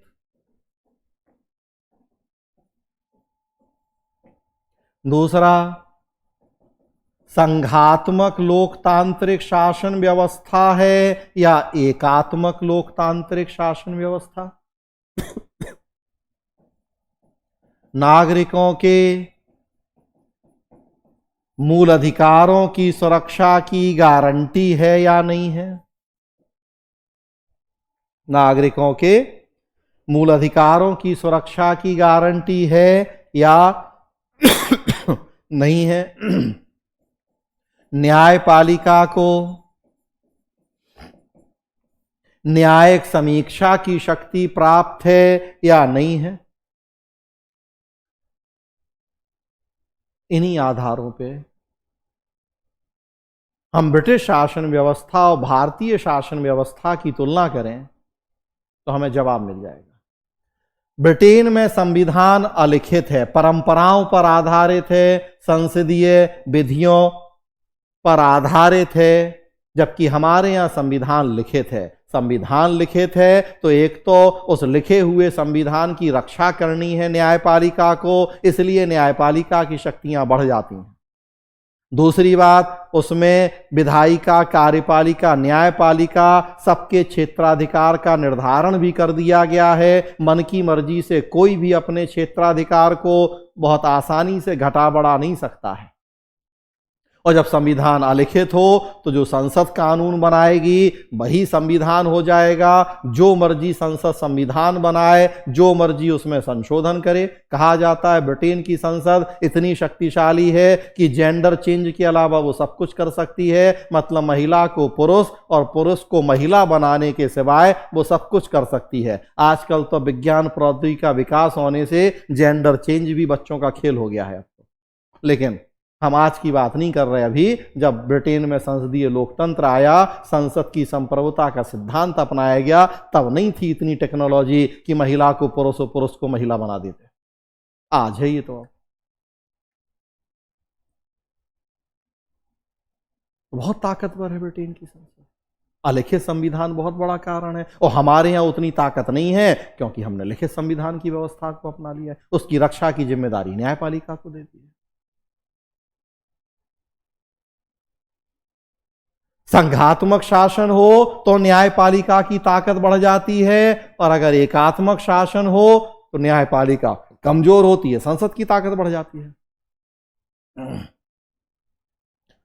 संघात्मक शासन में क्या होता है, केंद्र और राज्य सरकार के बीच में शक्तियों का वितरण हो जाता है। तो पहली बात कि केंद्र के पास मतलब संसद के पास शक्तियां कम हो जाती हैं। एकात्मक में सारी शक्तियां केंद्र की होती हैं तो संसद की शक्तियां ज्यादा होती हैं। एक सबसे बड़ा कारण देखिए, एकात्मक में या एक ही सरकार होती है या दो सरकारें होती हैं, किंतु शक्तियां सारी केंद्र के पास होती हैं, तो सारी शक्तियां केंद्र मतलब संसद की हो जाएंगी। ब्रिटेन एकात्मक शासन वाला देश है और हमने संघात्मक को अपनाया। संघात्मक एकात्मक का मिश्रण है हमारे देश में। विशेष परिस्थिति में एकात्मक होते हैं किंतु सामान्य परिस्थिति में तो संघात्मक ही है। तो हमने केंद्र और राज्य के बीच में शक्तियां बांट दी, तो संसद की शक्तियां तो वैसे ही कम हो गई क्योंकि कुछ शक्तियां राज्यों को भी दे दी हमने। दूसरा कारण और क्या होता है कि जब संघात्मक है, केंद्र और राज्य के बीच शक्तियां बटी हैं, तो इनके बीच में विवाद हो सकता है शक्तियों के बंटवारे को लेके, अपने क्षेत्राधिकार को लेके, तो फिर न्यायपालिका की ताकत बढ़ जाती है। ब्रिटेन में वो भी नहीं होगा। हमारे यहां संघात्मक संघीय न्यायालय के रूप में न्यायपालिका काम करती है। केंद्र और राज्य के बीच विवादों का निपटारा करना, राज्यों के आपस के विवादों का निपटारा करना न्यायपालिका का काम है। उसकी ताकत बढ़ गई है, संसद की कम हो गई है। संसद कोई ऐसा कानून बना दे कि जिससे संघात्मक शासन की मूल भावना को चोट पहुंचे, तुरंत कोर्ट समीक्षा करने बैठ जाएगा। 3 कृषि कानूनों को इसी आधार पर कोर्ट में चुनौती दी गई कि कृषि राज्य सूची का विषय है, संसद ने किस अधिकार के तहत ये कानून पारित किए हैं। संसद को ऐसा करने का कानूनन अधिकार ही नहीं है, इसकी जांच करनी थी कोर्ट को। संसद की शक्ति कम हो जाएगी, न्यायपालिका की बढ़ जाएगी। मूल अधिकारों की लिपिबद्धता गारंटी है कि नहीं है। ब्रिटेन में जब संविधान ही लिखित नहीं है तो मूल अधिकारों की भी लिपिबद्धता नहीं है, गारंटी नहीं है। ऐसा नहीं है कि ब्रिटेन में लोग नागरिकों के मूल अधिकार नहीं है, व्यापक हैं, किंतु हमारे यहाँ इतने बड़े संविधान में जो लिख दिए हमने अनुच्छेद 14, 15, 16, 17, ऐसा नहीं है ब्रिटेन में। जो हमने आर्टिकल 32 और 226 में लिख दिया है, इन अधिकारों का संरक्षण सुप्रीम कोर्ट और हाई कोर्ट के द्वारा, ऐसा नहीं है ब्रिटेन में।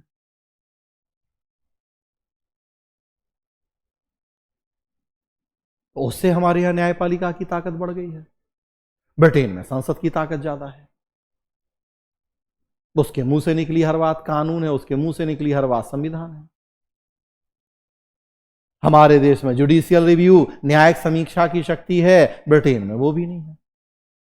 संसद द्वारा बनाए गए कानून, कार्यपालिका द्वारा जारी किए गए आदेशों की न्यायपालिका समीक्षा कर सकती है कि वो नागरिकों के मूल अधिकारों का उल्लंघन तो नहीं कर रहे, क्षेत्राधिकार का उल्लंघन तो नहीं कर रहे। अगर ऐसा है तो न्यायपालिका समीक्षा करके उन्हें उस हद तक जीरो घोषित कर सकती है। उसके अलावा देखेंगे कुछ और कारण भी हो गए हमारे यहाँ। संविधान के मूल ढांचे की संकल्पना आ गई है 1973 के केशवानंद भारती मामले में, उससे भी न्यायपालिका की ताकत बढ़ गई है। संसद की शक्तियां कम हो गई हैं। संसद संविधान में कोई भी ऐसा संशोधन नहीं कर सकती है जिससे संविधान के मूल ढांचे को चोट पहुंचती हो। संसद की शक्तियां तुलनात्मक दृष्टि से वैसे ही कम थीं और अब उनके ऊपर मूल ढांचे के नाम पे भी अंकुश लग गया। संविधान का मूल ढांचा क्या है, कोर्ट बताएगा। मूल ढांचे में कौन कौन सी बातें शामिल हैं, कोर्ट तय करेगा। और मूल ढांचे का उल्लंघन तो नहीं हो रहा है, देखेगा भी court.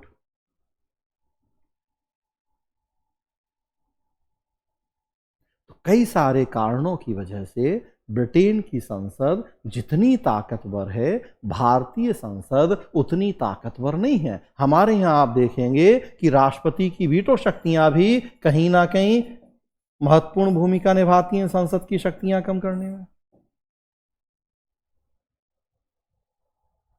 Suspensive veto, pocket veto संसद ने कानून बनाया, राष्ट्रपति की स्वीकृति के पास आया, राष्ट्रपति उसे पड़ा रहने दें अपनी टेबल पे, कोई निर्णय ही नहीं लिया। मतलब बताइए, केवल ऐसा नहीं है कि न्यायपालिका ही कंट्रोल कर रही है, राष्ट्रपति। सस्पेंसिव वीटो, संसद के पारित विधेयक को एक बार पुनर्विचार के लिए लौटा देना अपने आप में बहुत बड़ी बात है।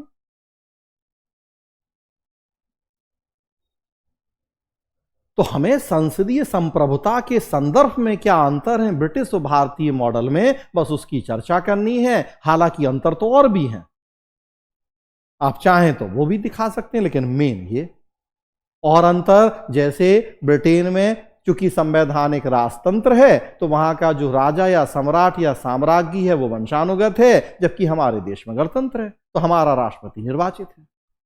ब्रिटेन में शैडो कैबिनेट या परछाई मंत्रिमंडल की व्यवस्था है, भारत में हमने उस व्यवस्था को नहीं अपनाया है।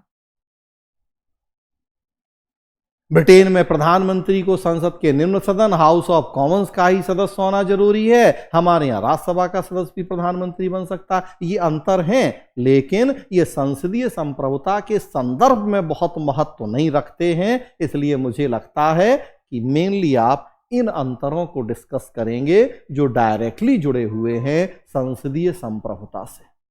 चाहे तो बाद में आप दिखा दें उन अंतरों को भी। तो मेन जो थीम है प्रश्न की वो बस यही है, हमें महत्वपूर्ण अंतर ही बताने के लिए कहा गया है। संसदीय संप्रभुता के प्रति ब्रिटिश एवं भारतीय दृष्टिकोण की तुलना और अंतर। चाहें तो कंक्लूड आप कर सकते हैं कि क्यों हमने ये अंतर किए। तो हमने अपनी जरूरत, अपने देश की परिस्थिति को ध्यान में रखते हुए दूसरे देशों की व्यवस्थाओं में आवश्यक संशोधन करते हुए उन्हें अपनाया है, ताकि वो व्यवस्थाएं हमारे लिए ज्यादा उपयोगी और व्यावहारिक सिद्ध हो सकें। 2 लाइनें लास्ट में लिख के आप कंक्लूड कर सकते हैं।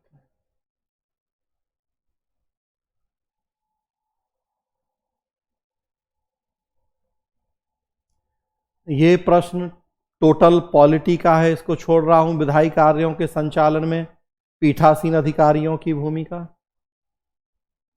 मानव संसाधन विकास, ये सोशल जस्टिस का प्रश्न है जो आगे डिस्कस करेंगे। एक प्रश्न और देखते हैं, प्रश्न नंबर 7 है, क्वेश्चन नंबर 7 है। क्वेश्चन नंबर 7 आप देखेंगे, भारत में बहुराष्ट्रीय निगमों के द्वारा प्रभावशाली स्थिति के दुरुपयोग को रोकने में भारत के प्रतिस्पर्धा आयोग की भूमिका पर चर्चा कीजिए। हाल के निर्णयों का संदर्भ लें। Discuss the role of the Competition Commission of India in containing the abuse of dominant position by the multinational corporations in India. Refer to the recent decisions. 150 शब्द 10 अंक। इसमें हमें डिस्कस करने के लिए कहा गया है, चर्चा करना है। फर्स्ट वर्ड ही देखें इंग्लिश में डिस्कस और हिंदी में चर्चा कीजिए, मतलब दिए गए कथन की बस व्याख्या कर देनी है। जो बातें 20 शब्द में लिखी हैं हमें 150 शब्द में इनको खींचना है, इनकी व्याख्या या चर्चा करनी है।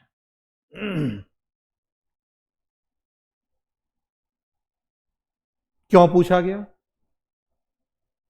थोड़ा सा दिमाग पे जोर डालें।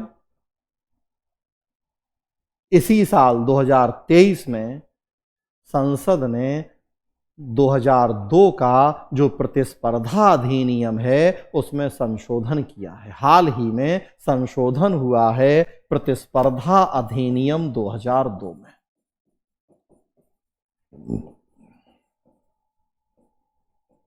प्रतिस्पर्धा अधिनियम बना था 2002 में। एक बार 2007 में भी संशोधन हुआ था कुछ उसमें।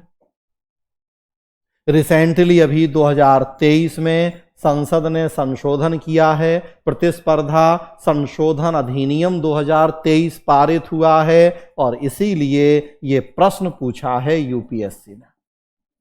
मैं आपको एक एक प्रश्न बता सकता हूं कि यूपीएससी ने क्यों पूछा है, आखिर ऐसा क्या हुआ इस साल।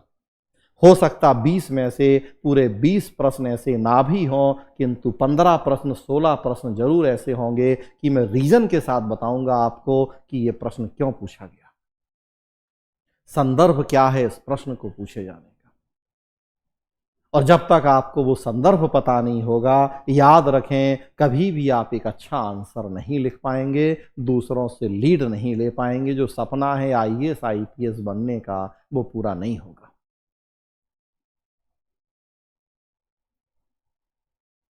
वैसे प्रश्न आसान है। मल्टीनेशनल कंपनीज जो अपनी स्थिति का दुरुपयोग कर रही हैं उसके संदर्भ में प्रतिस्पर्धा आयोग की भूमिका दिखानी है। कुछ करंट के एग्जाम्पल डालने। ये तो लिखा है प्रश्न में कि करंट के एग्जाम्पल लिखें। हाँ, लेकिन जो 2023 का प्रतिस्पर्धा संशोधन अधिनियम है उस वजह से यह प्रश्न पूछ रहा है यूपीएससी। रोल ऑफ सीसीआई वो लिखा नहीं है, रोल ऑफ सीसीआई लिखा है लेकिन प्रतिस्पर्धा संशोधन अधिनियम 2023 नहीं लिखा है। यह हमें अपने से पकड़ना है और तब फिर आंसर लिखना है। आप जो शुरुआत करें इस प्रश्न की, अगर फॉर्मेट बनाएं सबसे पहले इस प्रश्न का, तो सबसे पहली बात तो आप शुरुआत करें कि बहुराष्ट्रीय निगम होते क्या हैं।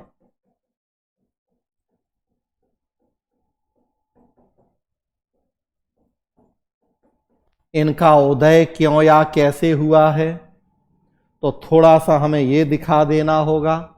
एलपीजी और पीसीटी की नीतियों के संदर्भ में।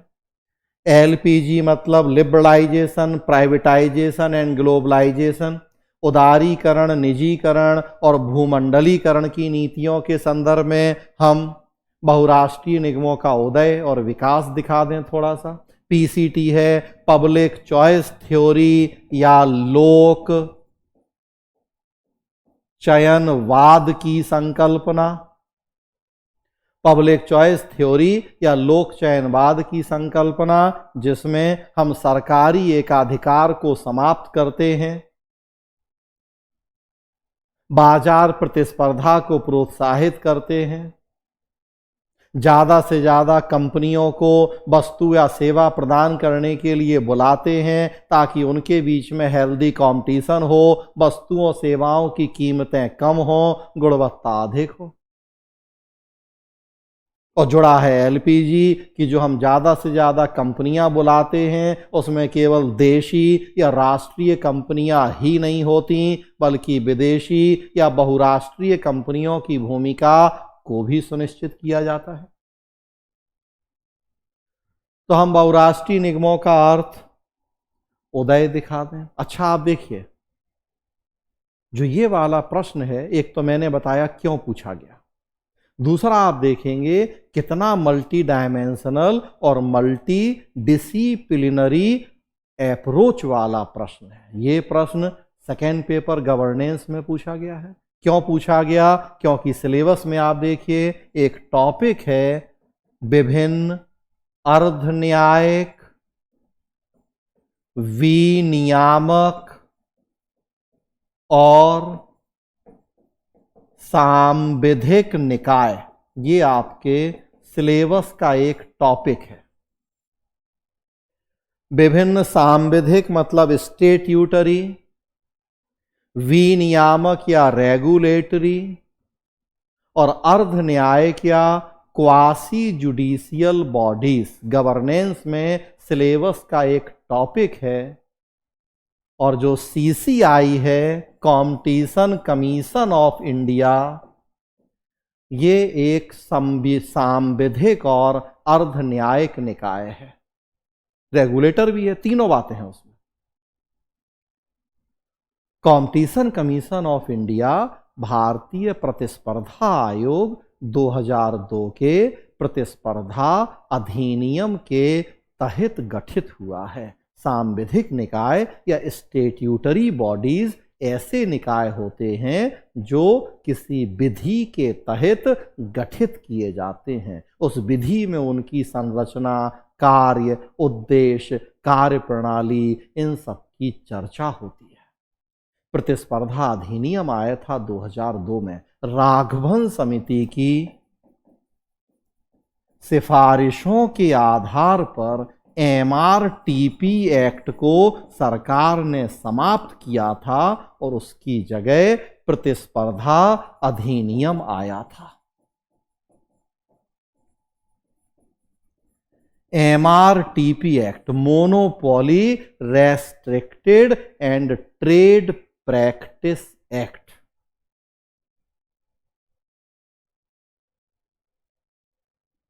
ये एक्ट बना था हमारे देश में आजादी के बाद 1969 का। ये एक्ट था एमआरटीपी एक्ट, जब बैंकों के राष्ट्रीयकरण जैसे काम हो रहे थे, मिक्स्ड इकोनॉमी या मिश्रित अर्थव्यवस्था की संकल्पना के तहत। 1991 में जब हमारे देश में हमने न्यू इकोनॉमिक पॉलिसी के माध्यम से एलपीजी की नीतियों को अपनाया, एकाधिकार की जगह प्रतिस्पर्धा को प्रोत्साहित किया, तो अब एमआरटीपी जैसे एक्ट की जरूरत नहीं रह गई। राघवन समिति की सिफारिशों पे हमने एमआरटीपी एक्ट को समाप्त किया और उसकी जगह 2002 में हम प्रतिस्पर्धा अधिनियम एक्ट लेके आए थे।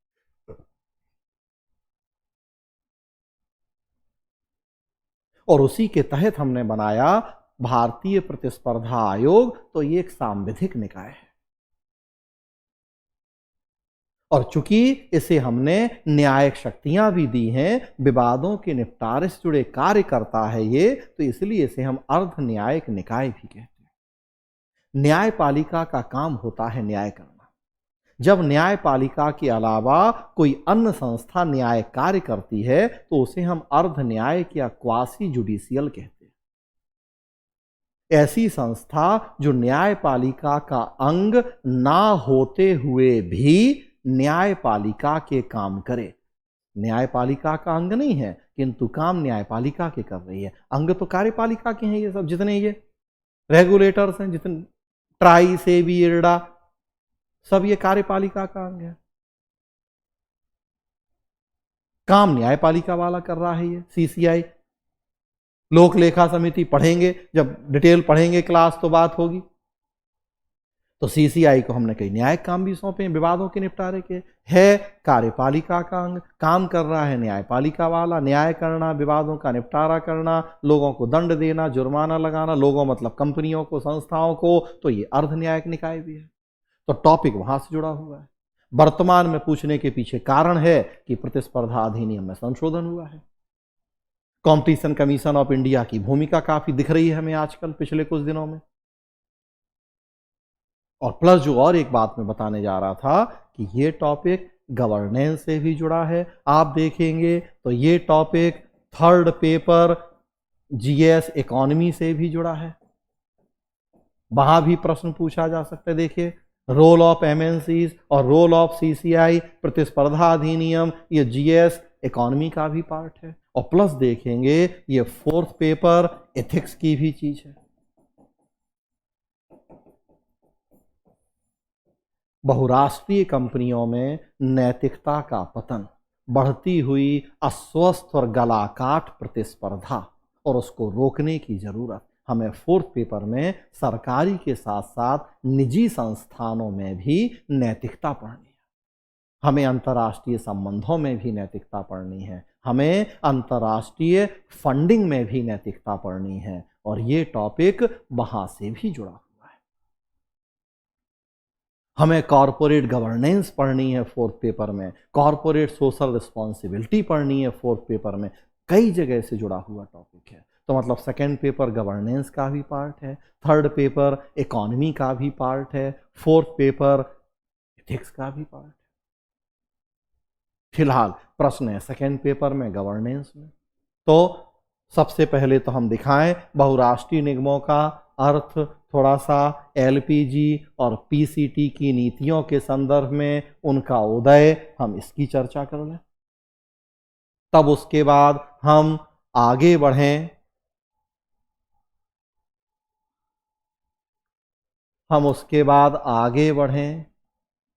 तो अब हम दिखाएं बहुराष्ट्रीय निगमों की कमियां क्या है। जो अब प्रश्न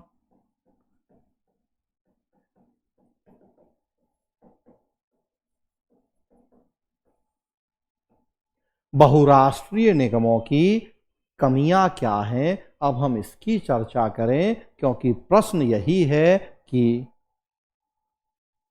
बहुराष्ट्रीय निगमों के द्वारा प्रभावशाली स्थिति के दुरुपयोग को रोकने में, तो प्रभावशाली स्थिति का दुरुपयोग कैसे हो रहा है, मतलब हमें इनकी कुछ कमियों की चर्चा करनी होगी। सबसे बड़ी कमी यही है कि ये अस्वस्थ और गलाकाट प्रतिस्पर्धा करते हैं।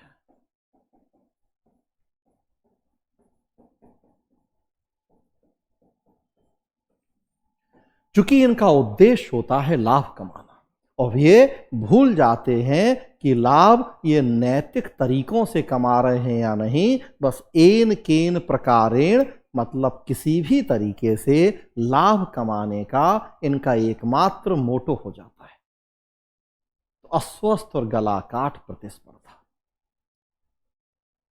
बड़ी कंपनियों द्वारा छोटी कंपनियों को निगलने की प्रवृत्ति या एक नए तरह का एकाधिकार।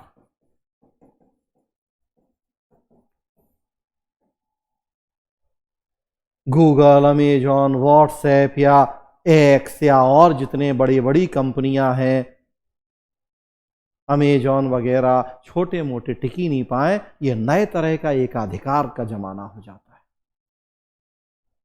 अमेजॉन और बिग बाजार जो फ्यूचर था, उनके बीच में डील को लेके विवाद चला।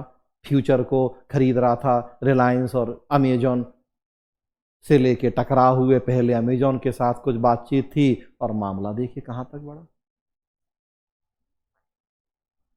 आज बड़े बड़े इन मल्टी स्टोर के सामने छोटे छोटे से दुकानदार, सब्जी वाले, किराने वाले बेरोजगार होने की स्थिति में। फोन करो 10 मिनट के अंदर घर बैठे बैठे अमेजॉन से ग्रोसरी आ जाए, जेप्टो से कुछ आ जाए, या और दुनिया भर के इस तरह के प्लेटफॉर्म। हर चीज के फायदे हैं तो नुकसान भी है। कई साल पहले, आज से लगभग 10 साल पहले, सीमेंट कंपनियों ने अपना कार्टेल बना लिया। जो भी 4-5-6 प्रमुख सीमेंट कंपनियां हैं आपस में गठजोड़ कर लें और तय कर लें कि हमें तो एक बोरी सीमेंट 500 रुपए से कम में बेचना ही नहीं है। 4-5 जो बड़े बड़े सीमेंट के खिलाड़ी कंपनियां मिल जाएं और तय कर लें। क्या कर पाएंगे हम? जरूरत पड़ेगी तब हमें इसी कॉम्पिटिशन कमीशन ऑफ इंडिया की, प्रतिस्पर्धा आयोग की। कई करोड़ों रुपए का जुर्माना लगाया था उन सीमेंट कंपनियों के कार्टेल के ऊपर सीसीआई ने, आज से लगभग 10 साल पहले, हम बात कर रहे 2012 के आसपास की। तो हमें इस तरह की चीजों को रोकने के लिए जरूरत है, तो थोड़ा सा पहले हमें दिखाना है बहुराष्ट्रीय निगमों की कमियां क्या हैं। टैक्स चोरी है, हमारे देश के नियम कानून ना मानना है,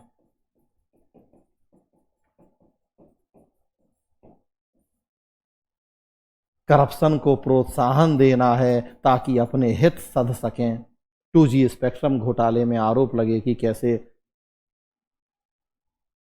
कुछ प्रभावशाली व्यक्तियों के माध्यम से ये नेताओं, मंत्रियों, प्रशासन से मिलते हैं, साठगांठ करते हैं और अपने हित सधवाने की कोशिश करते हैं।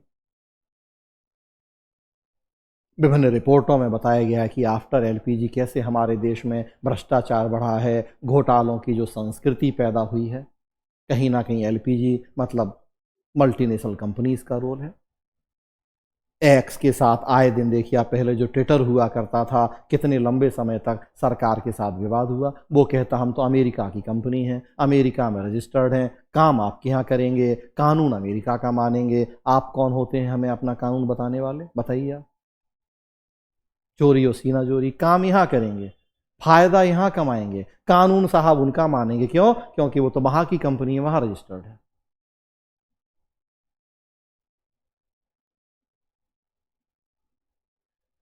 मल्टीनेशनल कंपनीज की क्या कमियां हैं? अच्छा, मैंने शुरू में भूल गया कि जब यहां आपको बहुराष्ट्रीय निगमों का अर्थ बताना है तो दिखा दीजिए, अब नाम से ही अर्थ होता है। ऐसी बड़ी बड़ी कंपनियां जो एक से ज्यादा देशों में अपना व्यापार वाणिज्य कर रही हैं, हेड ऑफिस किसी और देश में है, इकाई किसी और देश में कर रही हैं, तो ऐसी कंपनियों को मल्टीनेशनल, नाम से ही क्लियर है। बहुराष्ट्रीय मतलब एक से ज्यादा राष्ट्रों में सेवाएं देने वाली, उत्पादन, व्यापार, वाणिज्य करने वाली कंपनियां।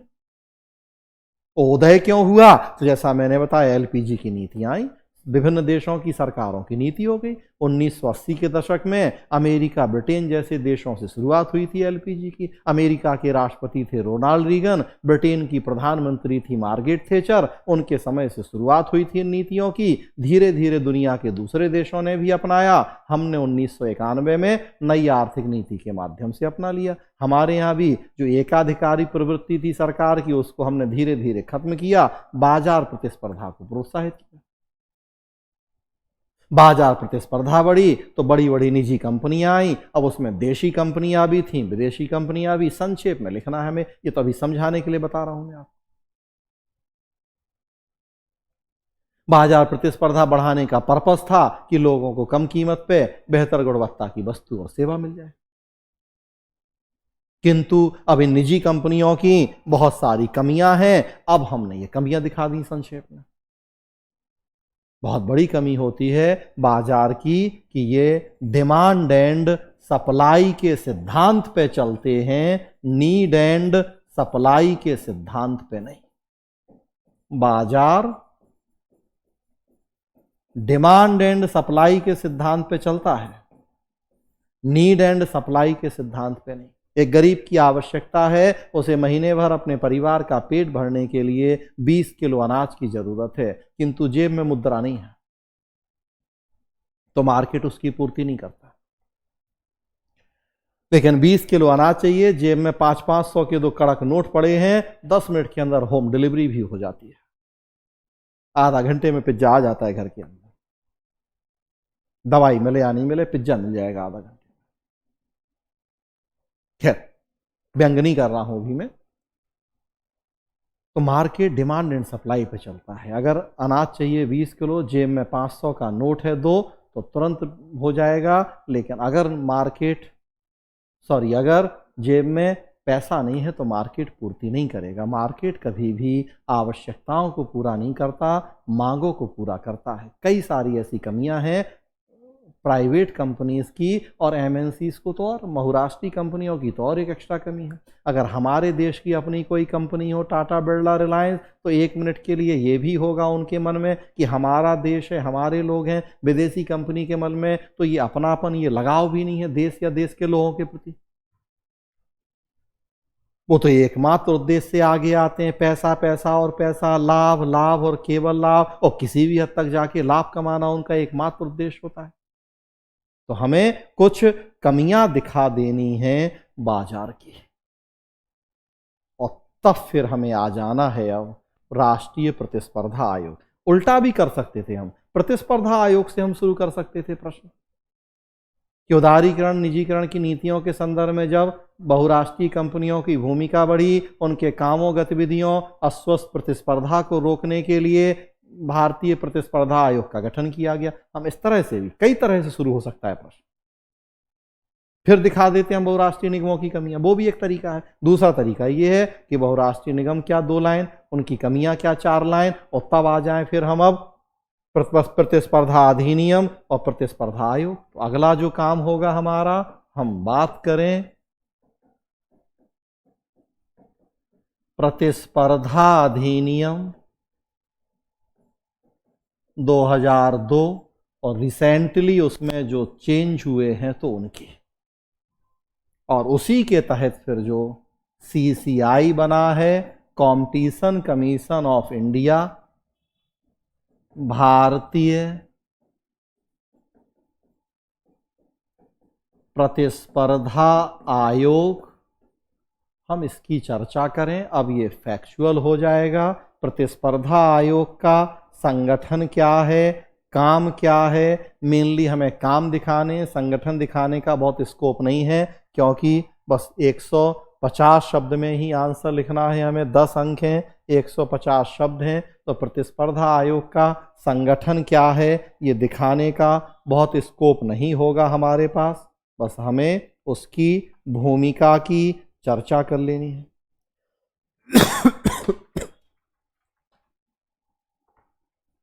प्रतिस्पर्धा आयोग की भूमिका क्या है, हम बस इसकी यहां चर्चा कर लेंगे।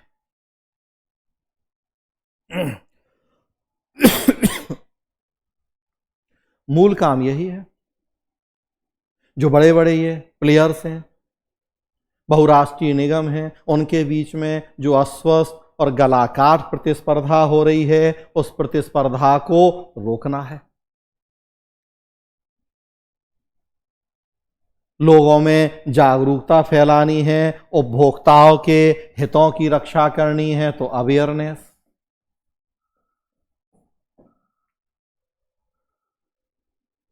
जो मर्जर होते हैं, एक्विजिशन होते हैं, विलय, अधिग्रहण विभिन्न कंपनियों के, उनको देखना है कि वो प्रतिस्पर्धा अधिनियम के अनुरूप हो रहे हैं कि नहीं हो रहे हैं। जांच करनी है, इन्वेस्टिगेशन। अगर कोई ऐसी शिकायत मिल रही है, आरोप लग रहे हैं कि जो ये मर्जर अधिग्रहण हो रहे हैं, इनमें प्रतिस्पर्धा कानून का पालन नहीं किया जा रहा है, तो जांच करनी है। ऐसे बहुत सारे जो इसके काम या भूमिकाएं हैं, मैंने राष्ट्रीय प्रतिस्पर्धा आयोग की ही साइट से निकाल दिया, तो बहुत सारे उसके जो काम हैं, आप भूमिका और कार्य, प्रतिस्पर्धा पर प्रतिकूल प्रभाव डालने वाले अभ्यासों को समाप्त करना, उपभोक्ता कल्याण करना, आर्थिक गतिविधियों में निष्पक्ष स्वस्थ प्रतिस्पर्धा सुनिश्चित करना। तो इस तरह से प्रतिस्पर्धा आयोग की जो भूमिकाएं हैं, हमें उनकी चर्चा करनी है। इसको दंड लगाने की शक्ति भी है, पेनाल्टी लगाना। जैसे हमने कहा सीमेंट कंपनियों के कार्टेल के ऊपर जुर्माना लगाया, रिसेंटली आप देखेंगे अभी अमेजॉन के ऊपर लगा है जुर्माना, अमेजन गूगल के ऊपर जुर्माना लगा है अभी।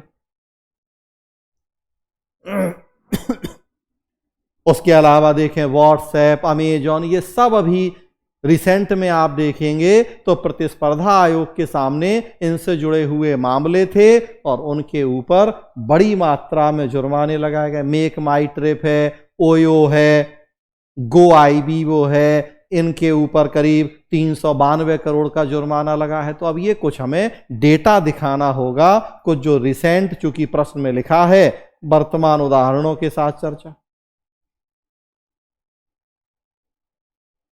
स्मार्टफोन उपभोक्ता थे, उनकी शिकायत पर गूगल पे जुर्माना लगा था 1337 करोड़ का। और पूरा पुरानी बातें करें अगर पीछे, बीसीसीआई के ऊपर जुर्माना लगाया था 2013 में, 2014 में गूगल के ऊपर जुर्माना लगा था, 2015 में 3 एयरलाइंस कंपनियों के ऊपर जुर्माना लगा था। जब रिलायंस जियो आया तो उसने जिस तरीके से अस्वस्थ प्रतिस्पर्धा करी, मार्केट के जो बाकी खिलाड़ी थे, एयरटेल या वोडाफोन वगैरह, उनको पीछे करने के लिए, तो वहां जुर्माना लगा। और रिसेंटली मैंने कहा गूगल, अमेजॉन, मेक माई ट्रिप, गो आईबीबो, इन सब के मैटर प्रतिस्पर्धा आयोग में रहे हैं, जुर्माने लगाए गए हैं। तो लास्ट में हमें बस इनकी चर्चा कर लेनी है। तो भूमिका दिखानी है हमें प्रतिस्पर्धा आयोग की, और फिर कुछ वर्तमान उदाहरणों की चर्चा कर लेनी है। तो इस तरीके से आप देखेंगे ये क्वेश्चन नंबर 7 हो जाएगा। तो 2 बातें जो करंट से जुड़ी हुई हैं, विशेष रूप से हमें ध्यान रखनी होंगी। एक, प्रतिस्पर्धा संशोधन अधिनियम 2023, 2002 वाला अधिनियम क्या था, क्या चेंज हुए। अब बहुत डिटेल यहाँ चर्चा का समय नहीं है, जरूरत भी नहीं है, क्योंकि अभी यहाँ पर्पज है क्वेश्चन डिस्कस करना, और उसमें भी वो नेचर, वो अप्रोच डिस्कस करना जिसकी आपको जरूरत है सिविल सेवा परीक्षा। तो एक तो प्रतिस्पर्धा संशोधन अधिनियम 2023 ध्यान रखने की जरूरत है, और दूसरा रिसेंट जो कुछ डेवलपमेंट हैं सीसीआई से जुड़े हुए, कुछ उसके फैसले, उदाहरण, वो प्रश्न में स्पेशली मेंशन है, तो उसकी चर्चा। तो फ्रेंड्स, अब आप देखेंगे 4 प्रश्न मैंने आज आपसे डिस्कस किए। आप देखिए कि अगर आपको करंट डेवलपमेंट की जानकारी नहीं होगी, अपने स्टैटिक या बेसिक नॉलेज से आप उसे रिलेट नहीं करेंगे, तो कभी भी आप यूपीएससी के प्रश्नों में अच्छा आंसर नहीं लिख पाएंगे। प्रश्न उठता है कि इन करंट अफेयर्स की जानकारी आपको कैसे होगी। आसान तरीका है डेली न्यूज़पेपर, मंथली मैगजीन, और आजकल तो इंटरनेट का ज़माना है, सबके हाथ में स्मार्टफोन है, 1.5 GB डेटा रोज फ्री है। तो अवेयर हो, हैबिट बनाएं, कम से कम 2 घंटा रोज न्यूज़पेपर पढ़ें, मंथली मैगजीन पढ़ें, जो भी मैगजीन आप पढ़ते हैं। इंटरनेट का यूज केवल व्हाट्सएप पे, फेसबुक पे चुटकुले भेजने के लिए, रील्स देखने के लिए नहीं करें, बल्कि कुछ अपने सिलेबस से जुड़ी हुई बातों पे भी ध्यान रखें, उनकी जानकारी बढ़ाएं, अपने स्टैटिक नोट्स में उनको शामिल करें। तो यूपीएससी की सिविल सेवा परीक्षा भी जितनी कठिन दिखाई देती है, उतनी कठिन नहीं रह जाएगी।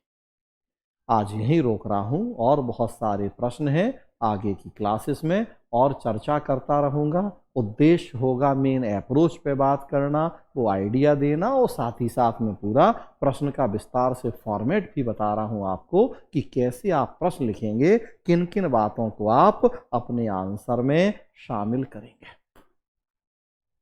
आज की क्लास इतना ही। कैसा लगा आपको डिस्कशन, अपने कमेंट बॉक्स में कमेंट करके ज़रूर बताएं। ईमानदारी से प्रयास करते रहें, अपना ख्याल रखें। धन्यवाद।